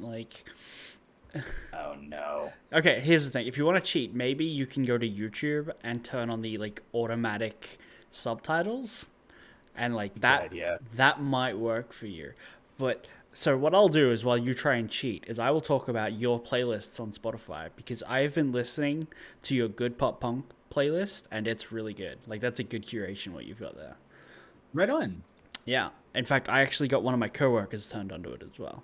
So. Really? Yeah. Who's in this? Pop. Dead to Me. The Lockdowns are on here. Messengers. Yeah, dude, these are all Flatliners. Good. Yeah, all good bands. Highly recommend. Yeah, I absolutely would do this. So the one episode I found on YouTube, I didn't even know that I was on any YouTube ones, is of course I'm in it. That was the first episode 190. 190. Okay, yeah. I don't remember my hair looking like this in an episode. Oh my god. I'm just talking so much. I can't believe y'all put up with me. No, we love it, dude. Your beard was magnificent, though. You've trimmed your beard quite a bit. Yeah. I basically, because with lockdown, no hairdressers or barbers are open, so I just gave myself like a number 2 all over. Everything up, and beard went, and the hair went. Dude, I'm absolutely gonna read this from the closed captioning, and Yeah. because it's like auto captioned. Oh yeah. So it's horrific. And oh my god, it's terrible. It's so bad. I cannot wait. This is gonna be great. Okay, beautiful. Beautiful. All right, so whenever you're ready, I can press play on this and read this, but with my best Falcon Paladin impression, and I'm very excited to do it. Excellent. I mean, we can wrap up if you've got nothing else to talk about, or you need to head off and go to bed. Because it's late there. Whatever. I still got. No, it's 9:30. Oh, 9:30. Time zones. Yeah. Fucking time zones. Mm-hmm. Isn't it? It's like earlier for like Mr. Fally over here is it's like 8:30 for him. He's in Mountain Time, right? Yeah, I think so. Mountain time sounds about right. I can never keep it straight. So. How arrogant of the United States to be like, we're Mountain Time. Like, why? Oh, because we have the Rockies coming through us. The Canadian Rockies, which are much more impressive. No, Right. the American Rockies, The American- because Colorado exists. Simply because Colorado is here, but they're just like, oh no, Utah and New Mexico, they have mountains too. I feel like it's more like America got stuck with mountain times. Like everyone else had for their time zones based it off something much more important than the geographical location, right? Like, oh, there are some hills, so we get mountain time. Great. Like you couldn't call it Middle America time. Like no one would use that. Well, yeah, we just call it Central because we're very arrogant. But there's more than one type of Central time. Sure. There's American Central Standard. Then there's like another Central, like I think there's Central European or something. Okay. Like maybe, I don't know. I feel like that. I feel like whenever I just tell people I'm in Central, they're like, which one? And I'm like, I don't know how to answer that. CDT right now, I guess. I don't know. So CET, Central European Time, is a thing. Okay. Yeah. Okay. That's why. Yeah. So that's why in the global scale I can't just say Central because I'm very arrogant. Yeah. I'm Central. Even like Eastern Standard Time, there's Australian Eastern Standard Time, so kind of that either. Yeah. Yeah. You guys at least put the A first. Oh yeah, AEST. Yeah. Yeah, that's less arrogant. Yeah. Mildly. But it's also, you guys could probably just call it Australian time. And Well, like, people Australia's be like, got like 4 time zones. So. Does it really? Well, sort of. America only has 4. Really? I mean, Australia's pretty big. America's pretty big. Yeah. I always forget how big Australia is. It's only because people only live in like these 3 areas. Oh, kind of, know? yeah. Mostly, yeah. 100%. Yeah, and like we've got places that do daylight savings as well, and it's all messed up and keeping like. I don't agree with the people who are like just one time zone for the entire world. I don't agree with those people, but every now and then they make a point. As a software developer, fuck Yeah. let's just go to UTC across the board. Let's do it. Everybody's on UTC. That could be something relative to you, depending on your time zone. Because in Central Time, you wake up and start work at, -7. Like instead of doing -7 UTC or something, it's just like, hey, what's up? You wake up at 7 UTC. That's the time, instead of being like, or whatever, you know what I'm saying? Like, I'm not doing the math right now, but that's why I hate being a developer. Like, you have to do this math. Even, I don't care how many libraries are out there that do this math for you. You still have to account for the fact that some regions don't account for daylight savings time. And like, that's not, JavaScript doesn't pick that up. It doesn't. Just doesn't. You have to accommodate for that. They have to explicitly tell you, and then you have to translate that into another library's time zone. It's just a disaster. And what time zone is your server on? So you can't just be like, hey, what time is it right now? And they're like, well, it's 12 o'clock. Cool. Eastern time? Well, this guy's in fucking Japan. So let me figure out what that means for them real quick. Yeah. And also then like, oh, but we're saving it and whatever the broadcast time is. What time is that? Okay, so that one's, that's in Pacific time. Okay, so nightmare, dude. I hate it. Yeah. Yeah. Yeah. What episode is this, by the way? 203. 203. It sounded like you said 2 or 3. Yeah, it's either the second or the third. I haven't worked it out yet. Dude, you're having a stroke? Are you all right? Yeah, just the idea that it's either the second one or the third. I just haven't bothered to watch the first episode back yet and make sure it's the only one in the catalog before moving on. No, the 203rd. There you go.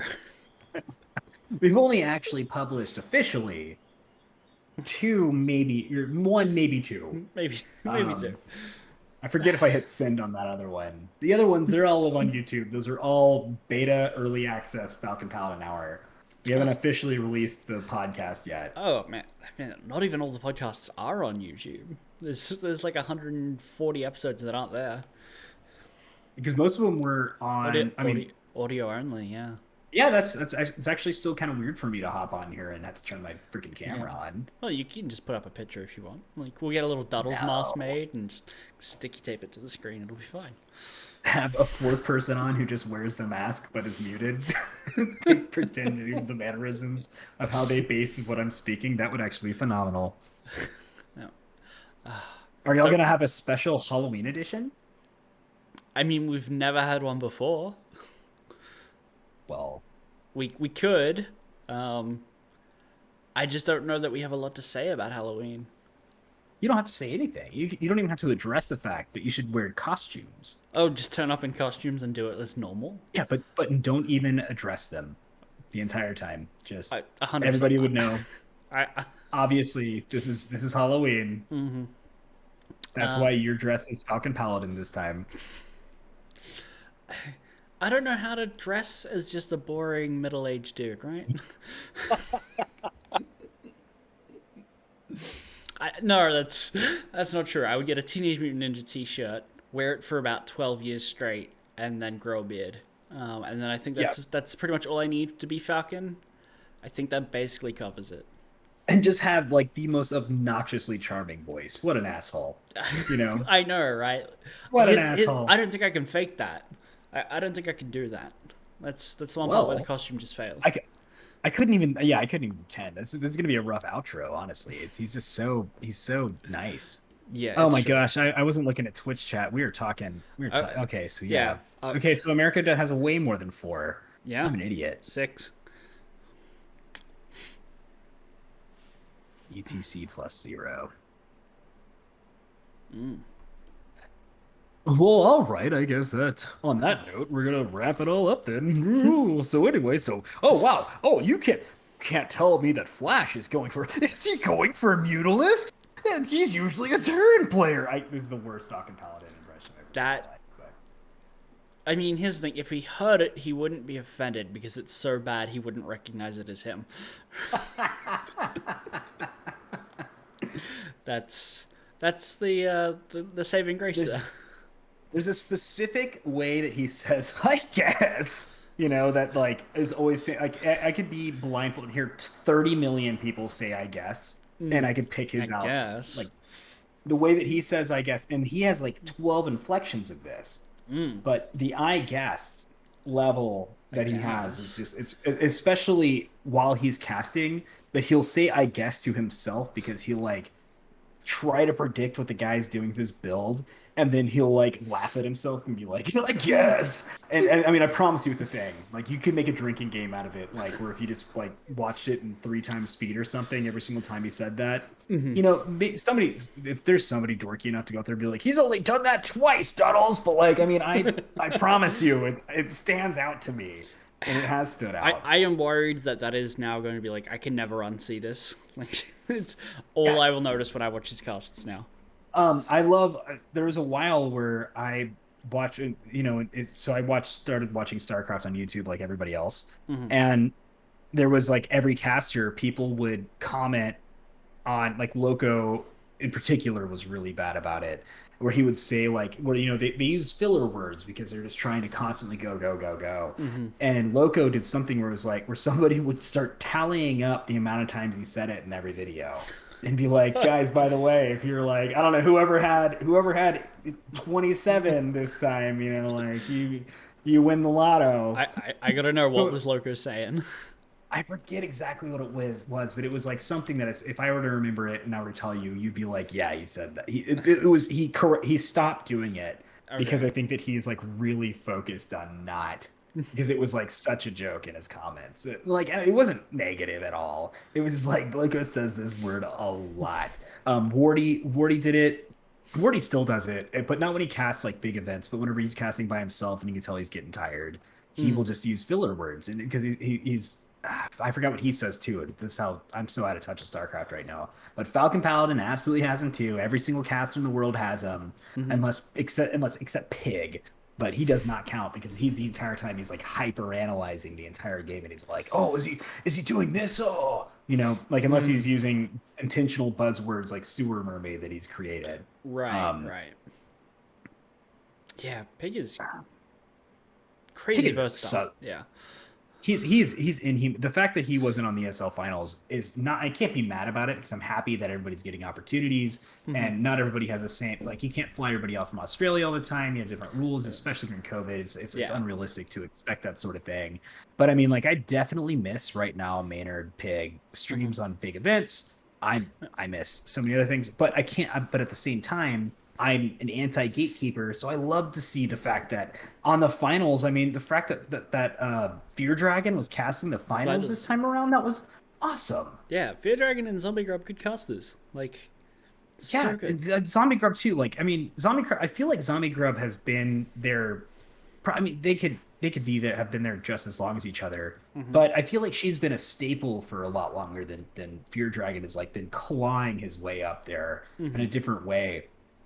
And Zombie Grub just really settled in quick and shot up quick because she deserved it. She's so good. She's so analytical. She's very entertaining. Falcon Paladin, but Fear Dragon. He's gonna be a lot more.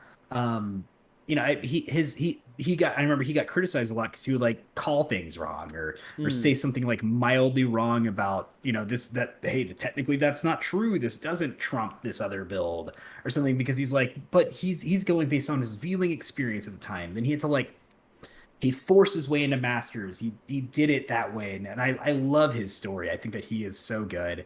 And to see him doing a finals like that, nobody seemed to make a big deal about it. But my favorite part is nobody made a big deal about it negatively, and that was like really good because it was healthy. It was. I mean, I'm sure there was still plenty of people like, "Hey, where's our toasters?" You know, but whatever. That's gonna be any cast ever. People like you'll go and watch like the Wardy Weekly and be like, "Why is it tasteless here?"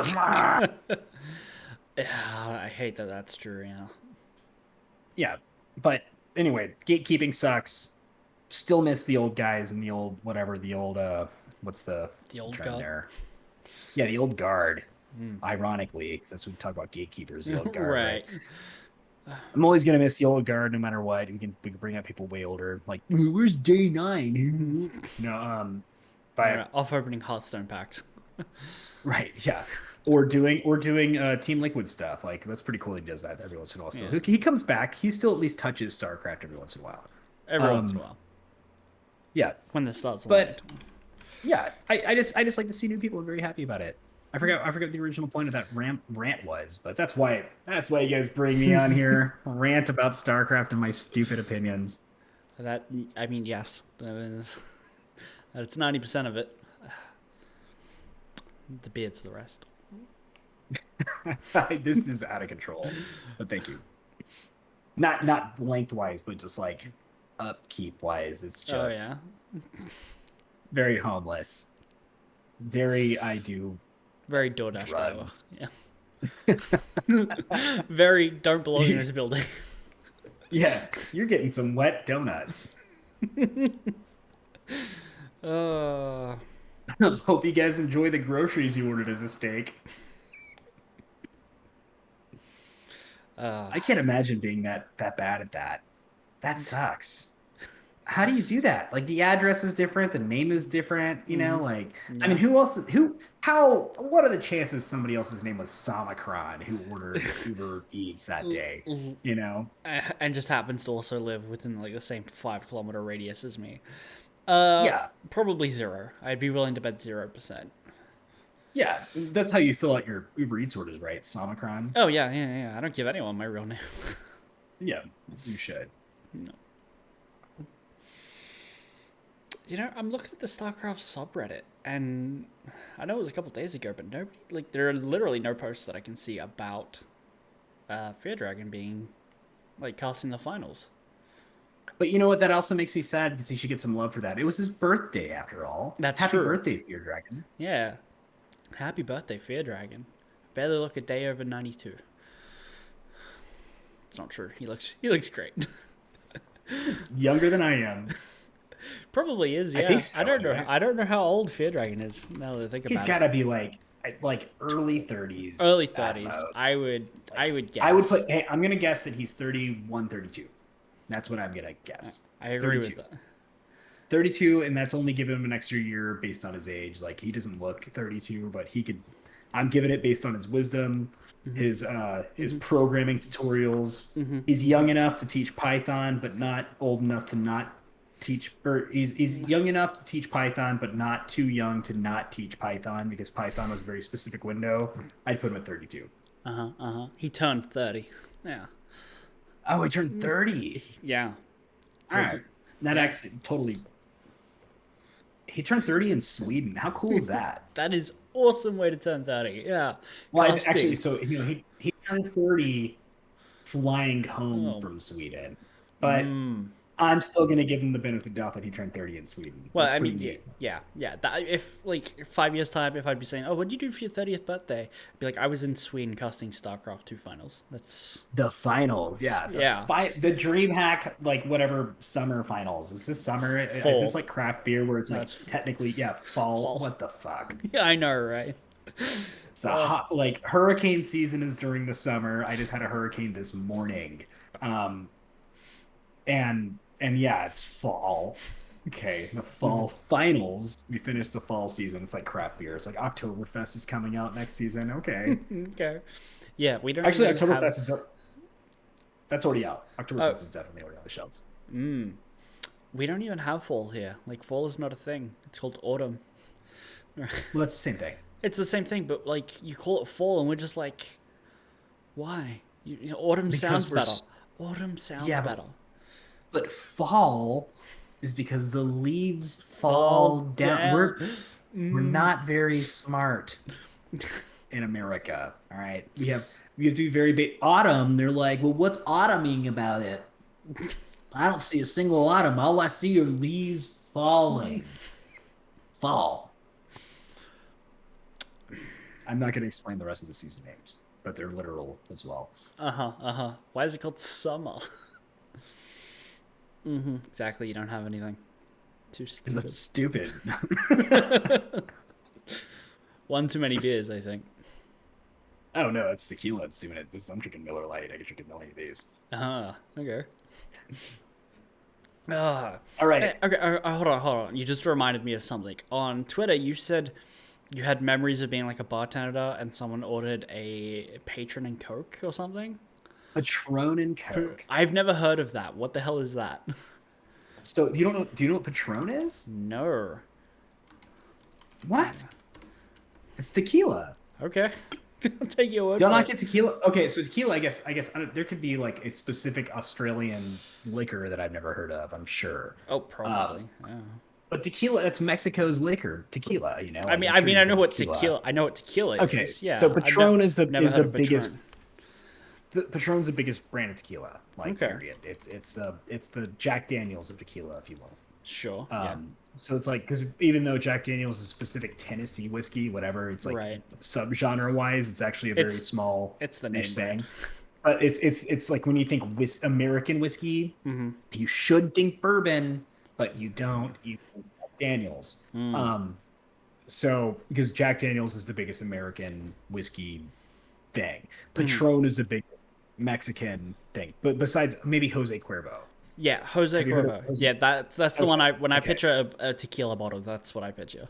All right, Yeah. so that's the cheap shit. Yes, Okay, but okay. Jose Cuervo has good. They have good tequila, but like not what you're receiving in Australia. I promise you. Okay.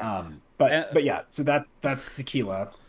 So Patron is all you're doing is buying expensive. So Patron is not bad by any means, but it's literally owned by Paul Mitchell. Do you know who Paul Mitchell is? Oh, that's a name I've heard. So It rings a like bell. you've probably seen like if you've gone to like a drugstore and see like a comb and it's like Paul Mitchell brand or like shampoo, Paul Mitchell. He's like a stylist thing. Right. Paul Yeah. Mitchell is the guy. Yeah. It's a big so he's like a million or multi-millionaire, maybe even billionaire. I don't Right. know. The guy could be fucking homeless at this point. I don't know, but he owns Patron. So Patron used to be really good. He purchased the good company and sold them the fuck out. Like the Okay. product completely changed. They kept the original recipe. That's called Roca Patron now. That's wildly even more expensive. Pretty good stuff though. Patron's not bad. It's just not what it used to be. And it's like the most popular like call tequila, I guess if you will, like name brand tequila. So that whatever. So a guy came in and he's ordering Patron and Coke because he's just using it's like buzzwords to him. He knows Patron is liquor, and then he orders, but he mixes it with a Coke. Coke. Tequila and Coke is a big no. Yeah. Never do it. Yeah. It's another thing we got all the time is people would walk up, especially if they're drunk and they're ordering for their girlfriend. They don't remember that the girlfriend asked for a Grey Goose cranberry. They're thinking Grey Goose is vodka. Okay. So they'll come and be like, "Can I get a Grey Goose and vodka?" And it's like, Drunk assholes. all right, man. So like, I mean, after a while, I would stop asking them and I would put cranberry juice and with Grey Goose and charge them for it, and they would never mention that I don't even know if it was wrong. That's not what they intended. They didn't come back. They didn't know. The girlfriend got mad and he was like, they're like, "Did you order me the right drink?" And he was like, "It's what you said." And he would probably tell them, "You said Grey Goose and vodka," and be like, "This isn't even like what? That's not even a drink."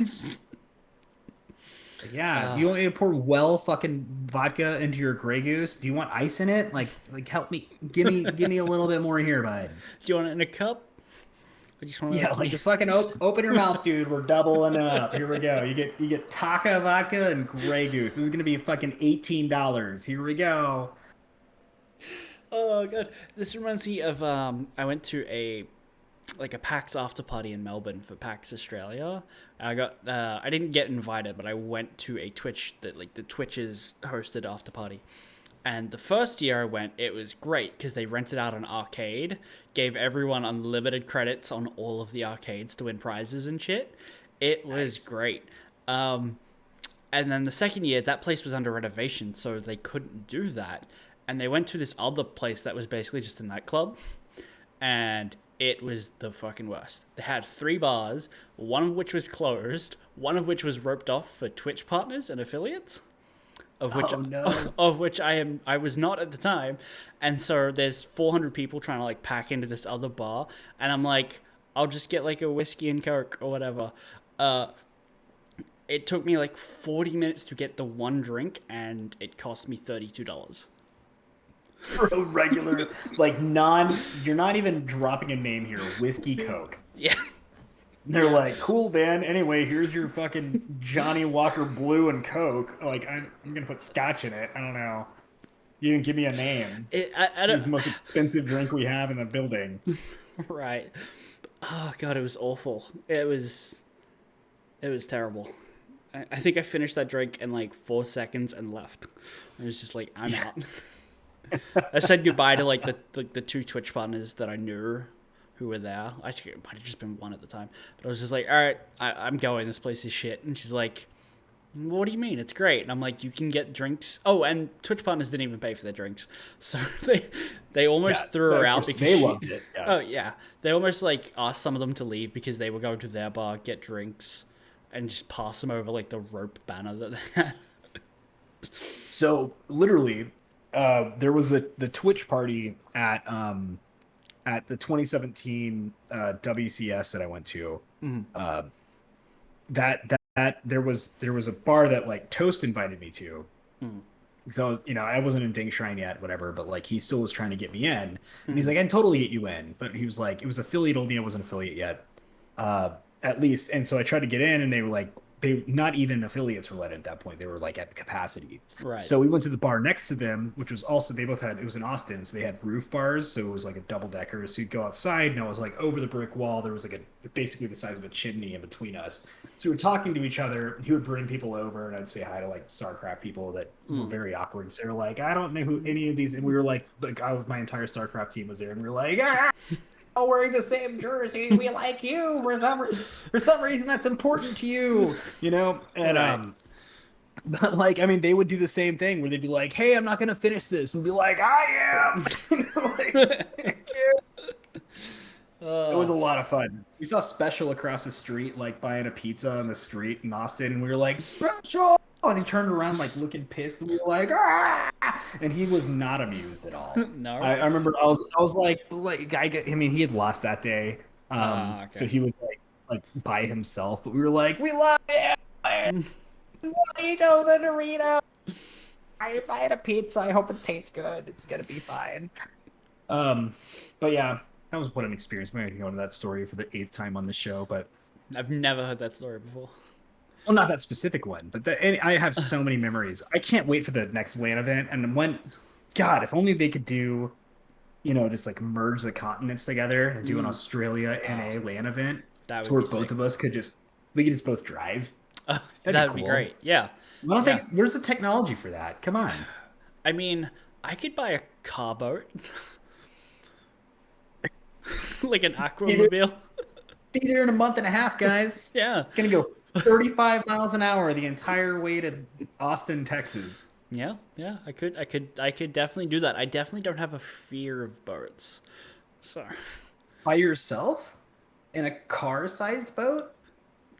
yeah, that would be worse. That would be worse. Like I don't like being on a cruise ship. Like Yeah, where would you get like gas? Like how much gas would you need for that? That you'd have to because I mean, like you have to like do that ratio of you only have so much room. You have food, water, gas, well, I don't need to take water. I'll just drink. ocean water. Yeah, no. Oh, like booze? Oh, you're just gonna be. I'll be fine. I'm not gonna get dehydrated at all just drinking liquor the entire time. Yeah, no. The car will run on ethanol, and then if I need to, I can just top it up, and it can top me up. It'll be fine. Yeah. Yep. Drink the same thing your boat is. I could probably get a tow from like a shipping freighter kind of thing. That'd be fine. Yep. I'll just stay in its wake. It'll be fine. Yeah. It'll barely notice. Just surf the entire way there on their wake. You have to be the most talented boat car driver in the world, where you're just like constantly hanging this exact angle, like For a month and a half. yeah, just the entire damn time.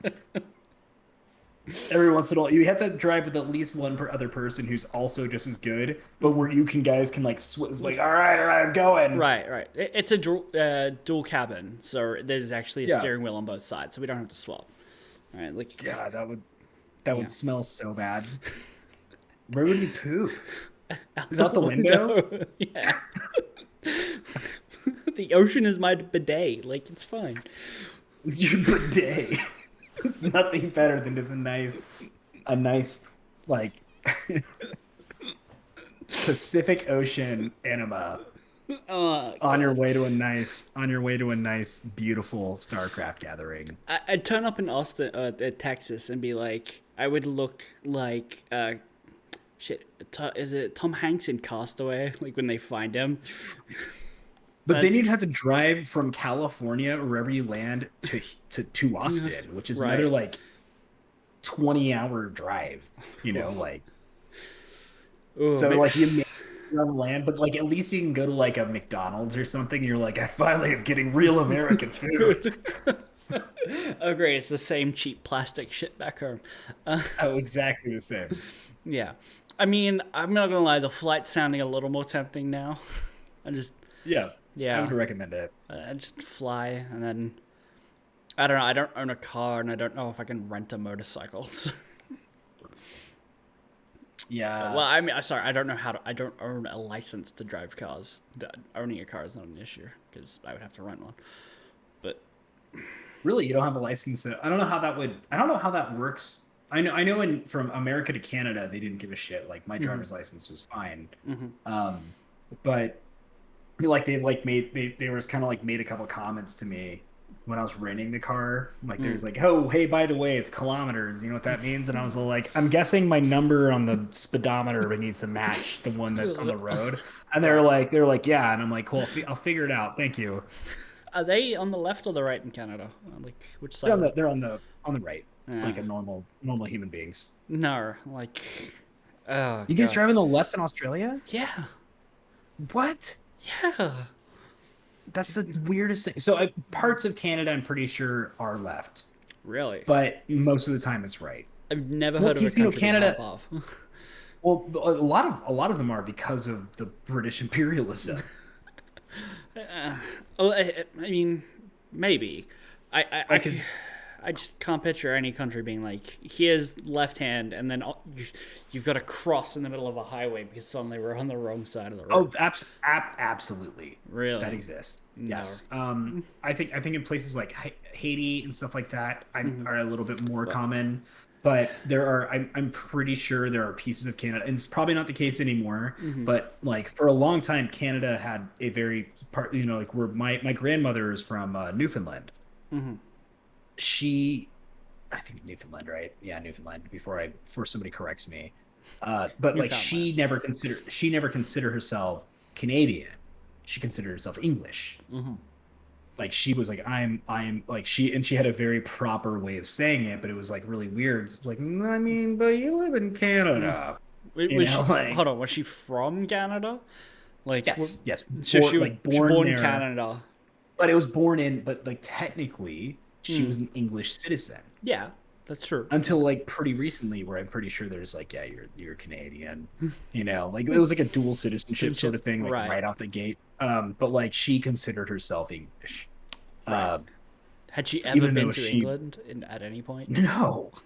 Well, maybe, I don't know. She Right, have. right. But like not to no. Right. Even if she had visited. Man, I'm still getting work emails. This sucks. All right.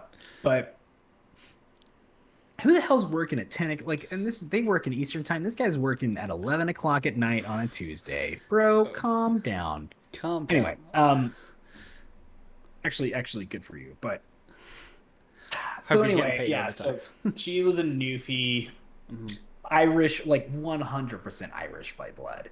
But yeah, I'm English. It's like everybody in Ireland is like weeping about this like entire scenario, and everybody in France also is all like, "What the fuck? Like, no." Like the only bit of her that isn't Irish is French Canadian, so it's like, stop! Like everybody hates England, but you're calling yourself English. Right. Oof. Everybody in Australia is also like, fuck it, we were criminals there. Like now we're doing all right. Yeah, that's basically how it went. Yeah. We were all criminals once upon a time. I only just got out of the slammer. Did you? Yeah. Wait, did you really? No. There'd be a story. Have you been to jail before? No. I feel like I've driven past the jail. That's about as close. You feel like you've driven past the jail. Yeah. It's like they put up signs everywhere being like, hey, they do in some places. I did pass one place that was like, hey, there's a maximum security prison. Yeah. Down that road. It's the only thing down there. If you don't want to go there, do not go down this road. Also, they let you know that it's like, hey, if anybody's walking from this direction, right, they're from a maximum. So, Huntsville, Texas. That's we're pretty close to that in Houston. It's like as soon as you get past Huntsville, they're like, hey, by the way, if you see anybody hitchhiking here, not a hitchhiker. These are an escaped convict, probably murdered somebody. Don't do it. Good to know if I ever get to Huntsville. Yep. Yeah. It's a very famous Texas prison. I think I've heard of it. Yeah, it's in movies all the time, and it's weird. It's weird to see it because I'm still like, look at that place, neat. That sucks. Oh, They look, kill so look how they kill awful it so is. many people there. Yeah, it's like I'm sure they have a record of the most people like put down. I guess. Oh, is right. probably 'Cause the you guys thing, still yeah. have death penalty. Absolutely. Oh yeah. And like on it's like riding the freeway, or it's on a toll road in Texas. Jesus. Insert one soul to continue down this road. Hold on, I want to look this up. This prison. Close yeah. to you or Huntsville? Huntsville. I Oh. don't care if there's a prison near me. I went to where I graduated from undergrad was right across the street from the Houston jail. Oh, really? It's like shared a parking lot. You shared a parking lot. Well, the parking lot that I actually parked in was the one right next to the building. So yes, some people park there to go and pick people up from jail. Fair enough. But you wouldn't, like if you went to the school and you parked at literally any of the other like several dozen parking lots, you wouldn't know. It was just the most convenient for me, and also like I knew it, so it was great. Yeah.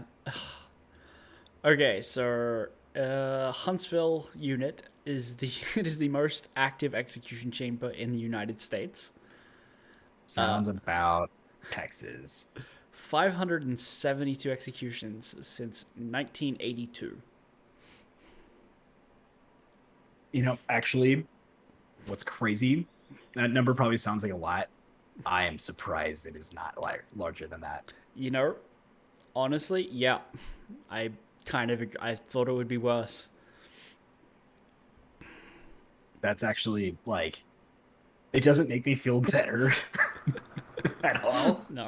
But I was expecting that number to be way higher. Yeah. I mean, that's like one a month.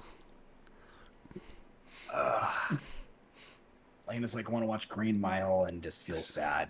Green Mile, then maybe Shawshank Redemption after that to feel a little better. Yeah, right, exactly. Yeah.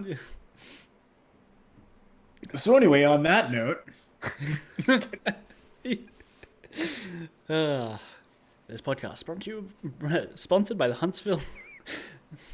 sponsored for 50% off on your first day of this probably privately owned prison. I don't know actually the jurisdiction of that, but you always have to assume.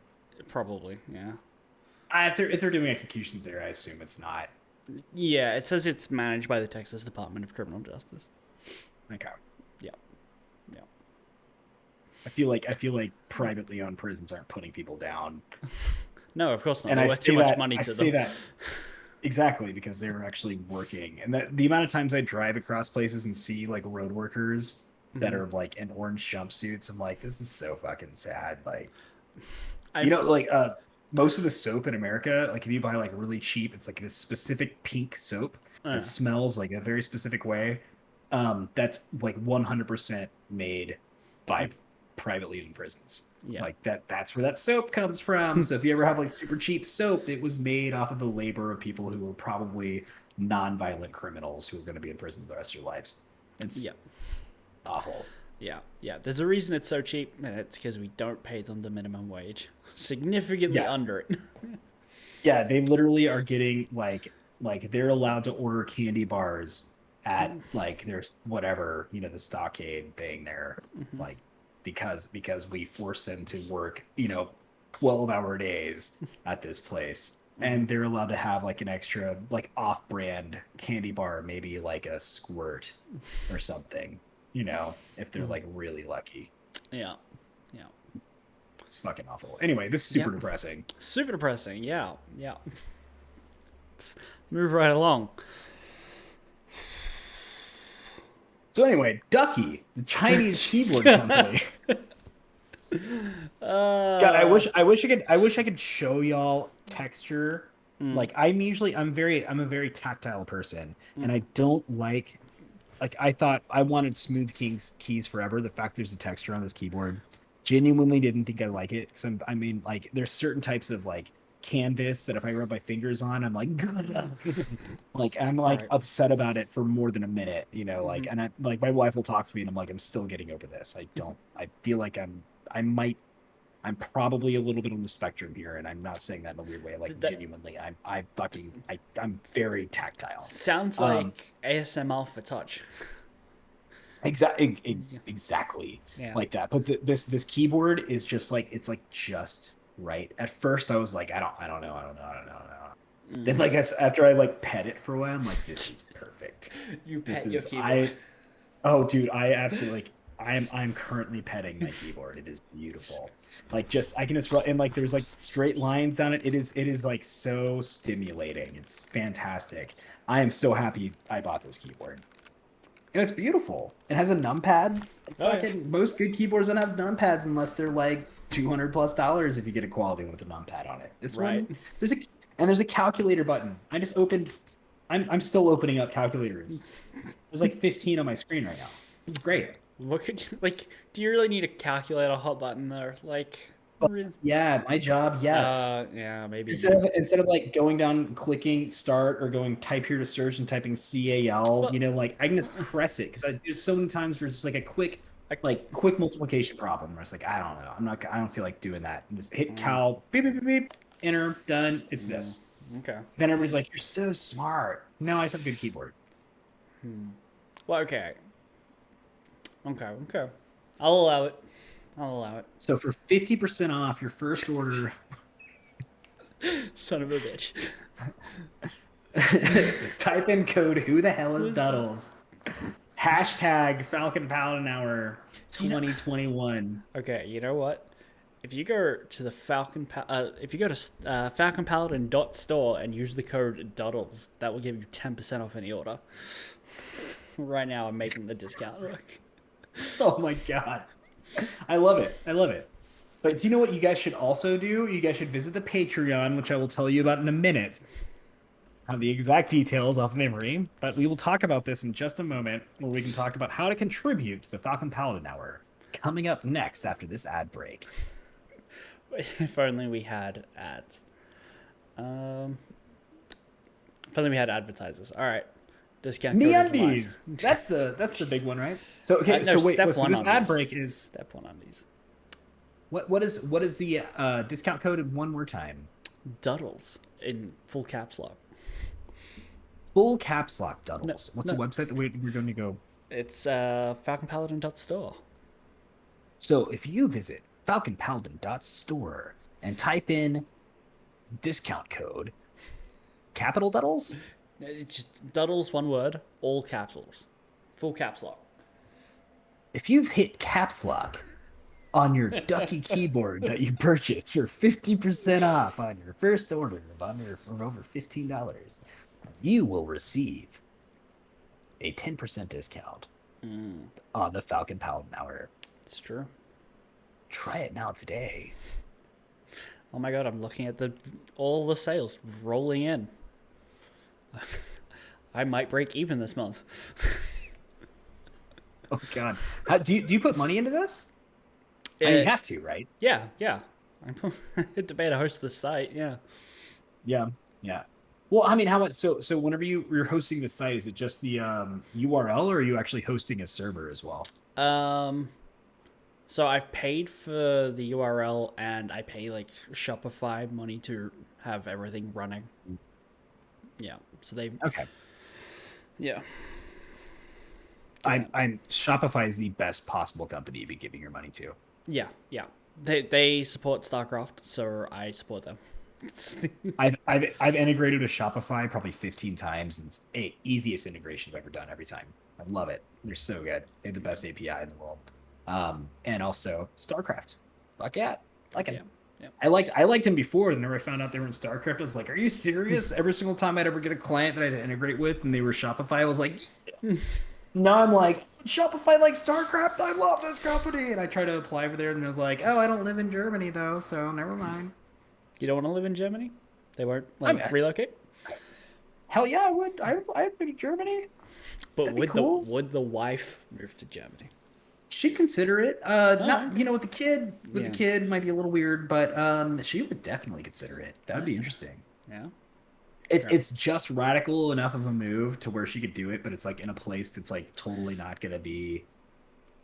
It's Super not like we're foreign. like gonna go move to Colombia or something where it's like Right. cool. Do you have to learn because you like would barely have to learn any language. You would, but like everybody speaks English, Yeah. English is everyone's second language, though, at the very least. Yeah. So like I'm not like if I can't communicate with this person, there's somebody else in the store who's gonna help us out, And so I just need to at least have like an app on hand to be like, what the fuck do I Reese's Pieces? Do you guys sell Reese's Pieces in Germany? I mean, Show them the app. hopefully by then they'll just have like click and collect, so you can order online and just walk down and be like, order number 6, and they'll just hand you your groceries. Yeah, Yeah, and it's like just all Reese's Pieces. Yeah, Peanut butter. Donkey. Donka. They're like, that's not even right. Like, Donka, I don't know. I'm in Europe. I'm an idiot American. I'm just gonna say donkey the entire time. Oh god, This episode is brought to you by Reese's Pieces. Jesus Christ. This episode is brought to you by Jesus Christ. Go to www.joelolstein.com and save 50% now on your direct input to heaven. Monthly subscription required. I don't know who that is, but So during Harvey, there was a guy who's in Houston he's like one of the biggest. Do you know what what is it called? Tevangelicus? I want to say The Evangelical. Yeah, but like with the T in front of it. So, Right. So like it's the guys who like go on TV and they're like during the day, Right. and they just like preach and it's church every day, but it's like Right. super commercial. So he is one of the most famous ones of those guys. He's like national, if not global. Mhm. So he is, of course, in Houston, Texas. Bible Belt, baby.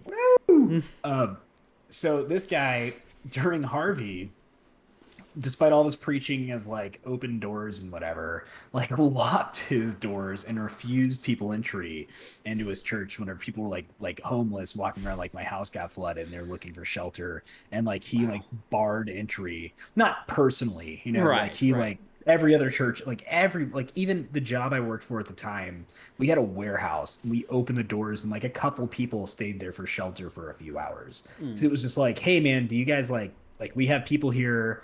They're stuck at work. They fucking open the doors. They're like, do you guys need in? Like, are y'all okay? Come fucking like get out of this hurricane. Right. So like this guy did not do any of this thing. He, quite the contrary. It was like very iconic that and I think he even like made a statement that was like, why would I like, it was like something about like we just got new carpet installed or something. Why would I open it? Was like the most anti. Right. Yeah. So anyway, it's a big meme. So it was like a lot of people were like, "Hey, what's up? There's a hurricane hitting Houston this morning." They're like, "Joe, like live view of Joel Osteen preparing for the hurricane." It was just showing somebody locking a door. doors. Oh, I can see that. That's great. So good. Oh, fuck those people. So anyway, this episode is brought to you by Joel Osteen for 14% off of your first purchase to heaven. Monthly subscription is required. $87 a month. Jesus. Okay, so that's awful. Let's not con people out of all their money.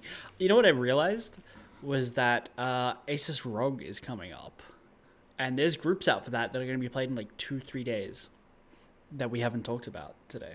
Well, let's put some bets down, my friend. Let's talk about these groups. Yeah, I was like getting ready to I do got you. some- I got you a link. Oh hell yeah, dude! You're the best. Yeah, so we got 4 groups. Okay. Poor Hero Marie. All right. So how do we want to do this? Do we want to do at least pick one winner of each group, and whoever gets the best wins, or like the best thing, or do we want to do like a who's gonna make it to the finals, and like whoever makes it the furthest wins? I think we both pick 2 2 players, and whoever goes the furthest wins, and if they go about the same, map score. Yeah. Yeah. Okay. Ooh, this is interesting too. Yeah. Oh, there's some easy ones and there's some hard ones. Group D is a son of a bitch. Mm-hmm. Yeah. Because I would actually want to pick Australia just to be like, that would be, since we get 2 picks, I'd want it to be my second. Like, so are we doing total player score? So out of both players for this ranking, or like, yeah, like I think of us. I think we'd have to. Okay. If there isn't a clear winner, like let's just say I take Rogue and Reno, and they both don't make it out of groups, and any one of you guys makes it out of groups, you would win. Normally, this is why we just do bets on the playoffs, because it's very easy to determine who went further. Much less math involved. All right, so Samakran, I'm gonna need you to pick a number between 1 and 3. Okay. Actually, do you know what? I'm sorry. Pick a number between 1 Let's and see. 2. Let's say heads or tails. Heads or tails. I'm correcting it. Heads or tails. So I don't want you to call it yet until we get a response in chat. Well, not just say. Don't say if it's heads or tails yet. Okay, I won't say anything. You're asking. Okay. So they're ready. So I want you to call head. So call heads or tails. So Aki is the coin. Yes. Okay. Heads. Okay. We're gonna see. Yeah. And this is where Aki reveals. Yes, and Aki would tell us. But they're probably Oh, tails. Yes. I should. So I gotta go first. I'm gonna take the easy money one, and do you know what I'm gonna do? I'm gonna say Rainer. Oh. That isn't the easy money one. I know you thought that I was gonna say Cyril, but I said Rainer. I'm actually rooting for Cyril in every event he's in, but I'm going to Rainer. Huh. Yeah, I mean, I gotta take Cyril then, right? Like, he's my first pick for easy money. Here's the thing. But do you know what? I'm gonna be fair. I got first pick. You get to go twice. Then I get. Oh, okay. So one. it's snake draft. Right. Yeah. Did you see when Toast invited me to play fantasy football on Twitter? No. Because he was like, "Oh, hey, we're getting a bunch of StarCraft people to play fantasy football," and in my head, I read the tweet as a StarCraft version of fantasy football. I'm like, I don't know anything about fantasy football. What's it like? And he sent me a link being like, here, watch this video. It's a how-to. And I'm like, I get through this 12-minute video and I'm like, oh, they just want me to play regular fantasy football. So I had to like DM him and be like, look, I'm really sorry. I didn't mean to. I totally misunderstood what was going on here. But that's where I learned about snake draft. Yeah, that's great, because honestly, the amount of times I've wanted to do fantasy leagues, and I've seen it. Wardy did one once, and a couple other people, and it was actually really successful. Like fantasy StarCraft is a lot of fun. It's hard to do though, because you have to keep up with like a lot of things. But I mean, so is regular fantasy anything. Yeah. You know, because you have to talk about map score and stuff. Because if you were to do it at the level of fantasy football, it's like how many workers killed. You know, like what position are you putting this guy in? It's like I want like my worker kill guy to be Bly or something, or like you thermal. You know, like these are my worker kill guys. Then you like, so it's like who's your harassment player? Who's your starting you know, like macro player, like what level of economy did you reach? You know, like that's how fantasy football gets. But with fantasy StarCraft, it was just like map score. That was it. Okay, so I get to go twice? Yeah. So that's a snake draft. So I pick once, I get first, you get twice, and I get numbers. So I get number 1, I picked Rainer. That's like picking a kicker first to some people. I don't give a shit. I'm picking Rainer. You pick Cyril, and then you get to pick Trap or somebody. Nah, I don't know. I'm going with Maru. Maru, also just as good. And I'm going to be an idiot. You can take Neeb? Go on, take Neeb. USA. I want to. No. I'm going to pick Clem. My number. I saw Clem next to Maru, and I'm like, he's gonna take that. Do I snipe it? And I'm like, oh. But I like that they're in a group together, so that makes that more interesting. Yeah. So Rainer has to only beat, you know, Dark, Cure, No big deal. No big deal. Max Pack's pretty good. I'm just gonna say Max Pax could absolutely beat Raynor. I'm not saying like It's likely, but I'm not saying that it's going to happen or that we should expect it. He could. And then you have Dark, who has and absolutely probably should beat Raynor, but hasn't at the same time. But then Clem and Maru coming out of a Neeb, like with Neeb and Solar. Like Group B and Group D are just nuts. And Group A is also crazy, but Group A would have been crazier 5 years ago, you know. But Group A is still super crazy. Yeah. Trap, Hero Marine, Zest, Hero. Like Hero is still I feel like Hero is currently underrated. But I'm gonna give my predictions on this right now. It's gonna be Trap Zest coming out of Group A. Maybe Hero Marine's a close third, but if Hero takes it, I'm gonna be so happy to get proven wrong. I would say Trap Hero Marine. I don't think Zest and Hero have what it takes. Group B is gonna be Clem and Maru, and it's gonna be fucking close. Like so close. Like there's nobody's gonna be having an easy time through that group. No. Group C is going to be Raynor Dark. Group D is going to be Parting Cyril. Ooh, interesting.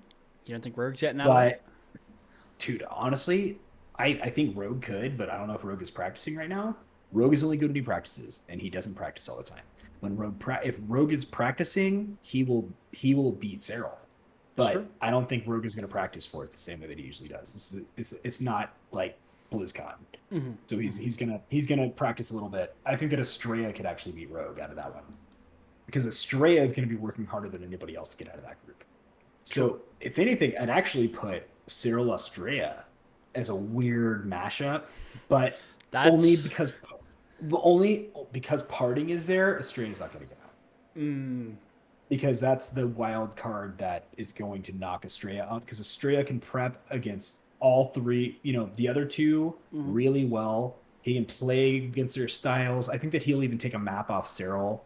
If they hey, dude, I think that he can take a map off Cyril. I'll bet you $50 right now that does not happen. I'm not going to go $50. I would do $5. Well, 50 Australian, which is 5 American. Yeah. So I didn't realize that 50 didgeridoos. Okay, I'll bet 50 didgeridoos. All right, yeah, but I bet Estrella could take a map off Cyril. Doesn't mean he's going to, but they might not even play each other. Like how these groups work. No, they're not set to verse each other at the moment. Yeah, they're not round robin, and Cyril's gonna beat Parting. Maybe. Probably. Again, I would say Parting probably. Parting is always the wild card. Always. Kind of like Zest. Zest is all. Oh, actually, do you know what? And so is Trap. Group A is really hard to predict, because Trap and Zest are both major wild cards. But I think Trap has just shown a more consistency right now that where he's going to beat Zest. But it's all about who beats Hero Marine and who beats Hero better. Yeah, I can see that. So that's why I think it's up in the air between Zest and Hero Marine for Group A. Group B between, oh my God. I mean, I feel like dominance level, Clem and Maru right now, but you can never count out Neeb or Solar. No, I think you can. Well, I mean, so I think Neeb Maru would be a hard win for Maru. But, Neeb Clem, you'd say Clem, but that Neeb has beat Clem. I feel like I would actually give it to Clem more over Maru. I would too. Yeah. Actually, right now, I absolutely would. But because Clem beat Maru pretty recently. Did he? Well, no. I reckon Clem would beat Neeb easier than Maru would. Right, but they have more experience against each other, so I think that Clem would know the style more. But Maru would just fucking hand fist his way through the whole group. I think Maru might be an easier out than Clem or Neeb. I think it's going to be more of a shot. Now watch Maru get forward, out of the whole group stage. Yeah, that can happen. I've seen that happen. I've bet on him, and that has happened.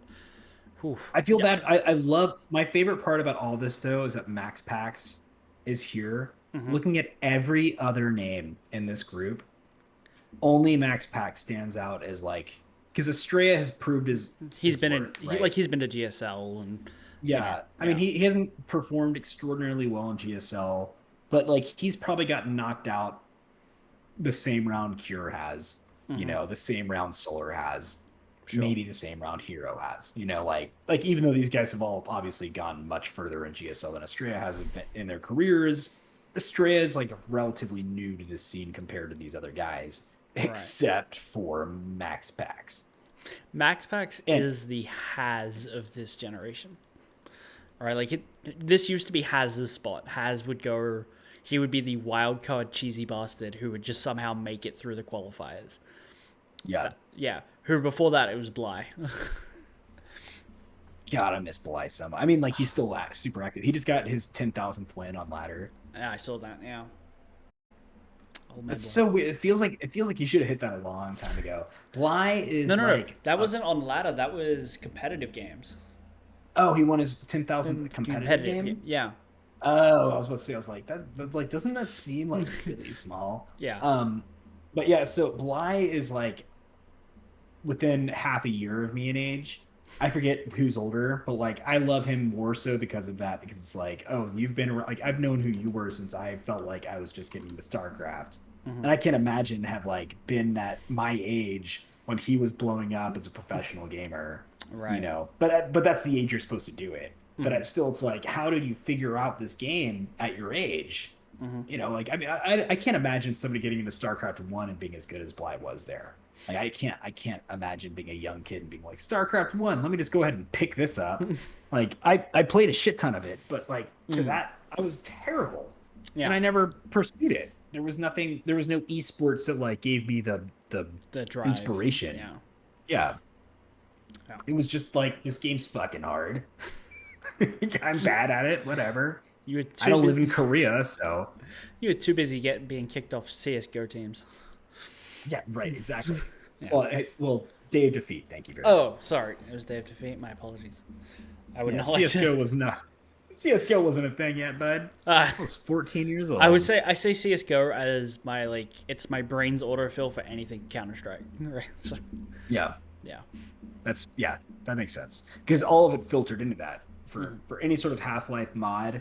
It all came back down to because everybody who played any sort of Counter-Strike, because Counter-Strike was a Half-Life mod. Anybody who was into any Half-Life mod, who still plays a Half-Life type of game now, there's only one. Yeah. CS:GO. You're not playing Half-Life 2 Deathmatch. There's no scene there. Right. You can probably get a game. Like I'm sure there's a Half-Life 2 Deathmatch game going on right now that's probably really intense. But chances are, even if you're like in queue, you're not the one playing it. That is the one game this year. Yeah. Half-Life 2 Deathmatch. I see what you mean. I'm sorry.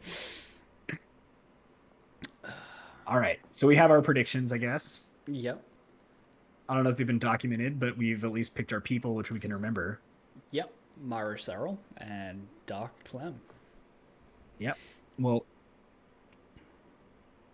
No, Reno Clem, not Dark. Raynor Clem. I picked the youngins. The only youngin I didn't pick was Max Pax.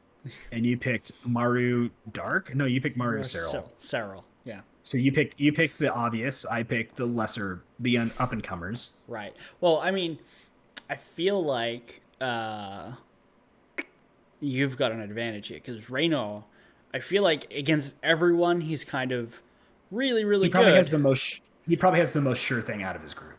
Oh, for sure. Yeah. Well, Cyril does too. I think Cyril. It doesn't matter who you put. Cyril's getting out of his group no matter what. Yeah. But I feel like once we get to the playoffs, your guy is moderately good against everyone, but super good against Cyril. He will absolutely take down Cyril if they fight. And so I am hoping he does not make it through. Because if he does, I know I've got this in the back. I know I've won. But Maru can take him out. Yeah, but if Maru takes out Cyril, I don't care. I win either way. No, I mean Raynor. Maru. Yeah, Maru can beat Raynor. Probably, but we gotta get there first. I'll worry about that. He doesn't have the same history of just like You know, Raynor does not have a history of dominating Maru the way he does Cyril. Right. And I mean, I don't know that Maru and Raynor are even versed all that much. Like, obviously they've Exactly. met up a couple times. It's like we can't say like for sure. Right. What is a I think Legolac that predict? I would. Oh, interesting. Legolac predicts 51% likely to go to Raynor. Yeah, but that's only because of that. You know, that only has to do with weight of like the fact that Raynor's beat Cyril so many times is the only reason it's even giving him 51%. I actually would probably put that the other way towards Mario, and that's I mean, people might get mad about that. You're only swapping like 1.5% around, right? But I mean, like that's how close that game would be. Mm. Even if it was like a 3-0, I guarantee you every single one of those maps would be so close. Mm. It would like look like it was dominating if you're just checking the score, but it wouldn't. Yeah. Say, why does Toast hate me? Said Falcon Paladin. I don't think he does hate you. Probably because he didn't get. I was telling the story about fantasy football. And Falcon would probably play fantasy football if asked. Oh, dude, that's weird that he wasn't in there actually. Well, it was just a public tweet, so I just happened to scroll by and see it and be like, "Oh, StarCraft fantasy football? I will." Yeah, and then it turns out that's not what it was. So, but I hear Creighton Olsen's playing in that as well. Now that he's not. He beat me. Oh, did he? He beat me this week. Yeah. Ooh. It's pretty close. Yeah. It's like a 5 to 10 point game. It wasn't an upset. That's all I care about. Or like it wasn't. I think he was primed to beat me because I auto drafted, but it was relatively close. Fair enough. He played Aaron Rodgers. He got like 2 points. It was great. I know that name. He should have obliterated me. Yes, this is why you don't play fantasy football with us. But you should at least know Aaron Rodgers. Like is a. Nope, literally never heard of him. All right, I think we can wrap it up now. I'll let you do your outro, good sir. Well, all right. On that note, we're going to wrap it up there because it's lunchtime and we're done. All right. Thanks for hanging out. Another edition of the Falcon Paladin Hour. Please feel free to support the podcast directly at patreon.com/samekran and check out the merc at falconpaladin.com. And again, thank you so much, Doodles, for participating. We'll have you back. And until next time, as always, stay healthy and healthy. And above all, take care of yourselves. Goodbye. What the hell was that? That was the health and caption. Dude, this captions suck. All right, I actually want to reread this for a second because I want to do it in my own way without just trying to read it. Yep. But oh my god, this is rough. These captions. Yeah. They're pretty close. Relatively, yeah. So you get all to right, like thanks for hanging out for another. So please feel free to support the podcast directly at patreon.com/Somicron. Not Samacron, Somicron. That is spelled SOMACRON according to this. Please don't support that one, actually. You should support the actual one, which is SOMICRON. So that's patreon.com/Somicron, SOMICRON. Go ahead and sign up for the $25 a month tier that directly supports Ducky, the keyboard company. If you type in who is Somicron, you get a $15 off your first order of $20 or more. That's right. You're going to be paying $5 for the $20 keyboard that does not exist at ducky.com. Thank you so much for tuning into the Falcon Paladin Hour. This is Falcon Paladin with your actual host, Somicron, and Duddles is a douchebag. That's my Falcon Paladin impression. That was good. That was really good. I give that like a 9 out of 10. Thank you. All right. Bye-bye. Bye, y'all.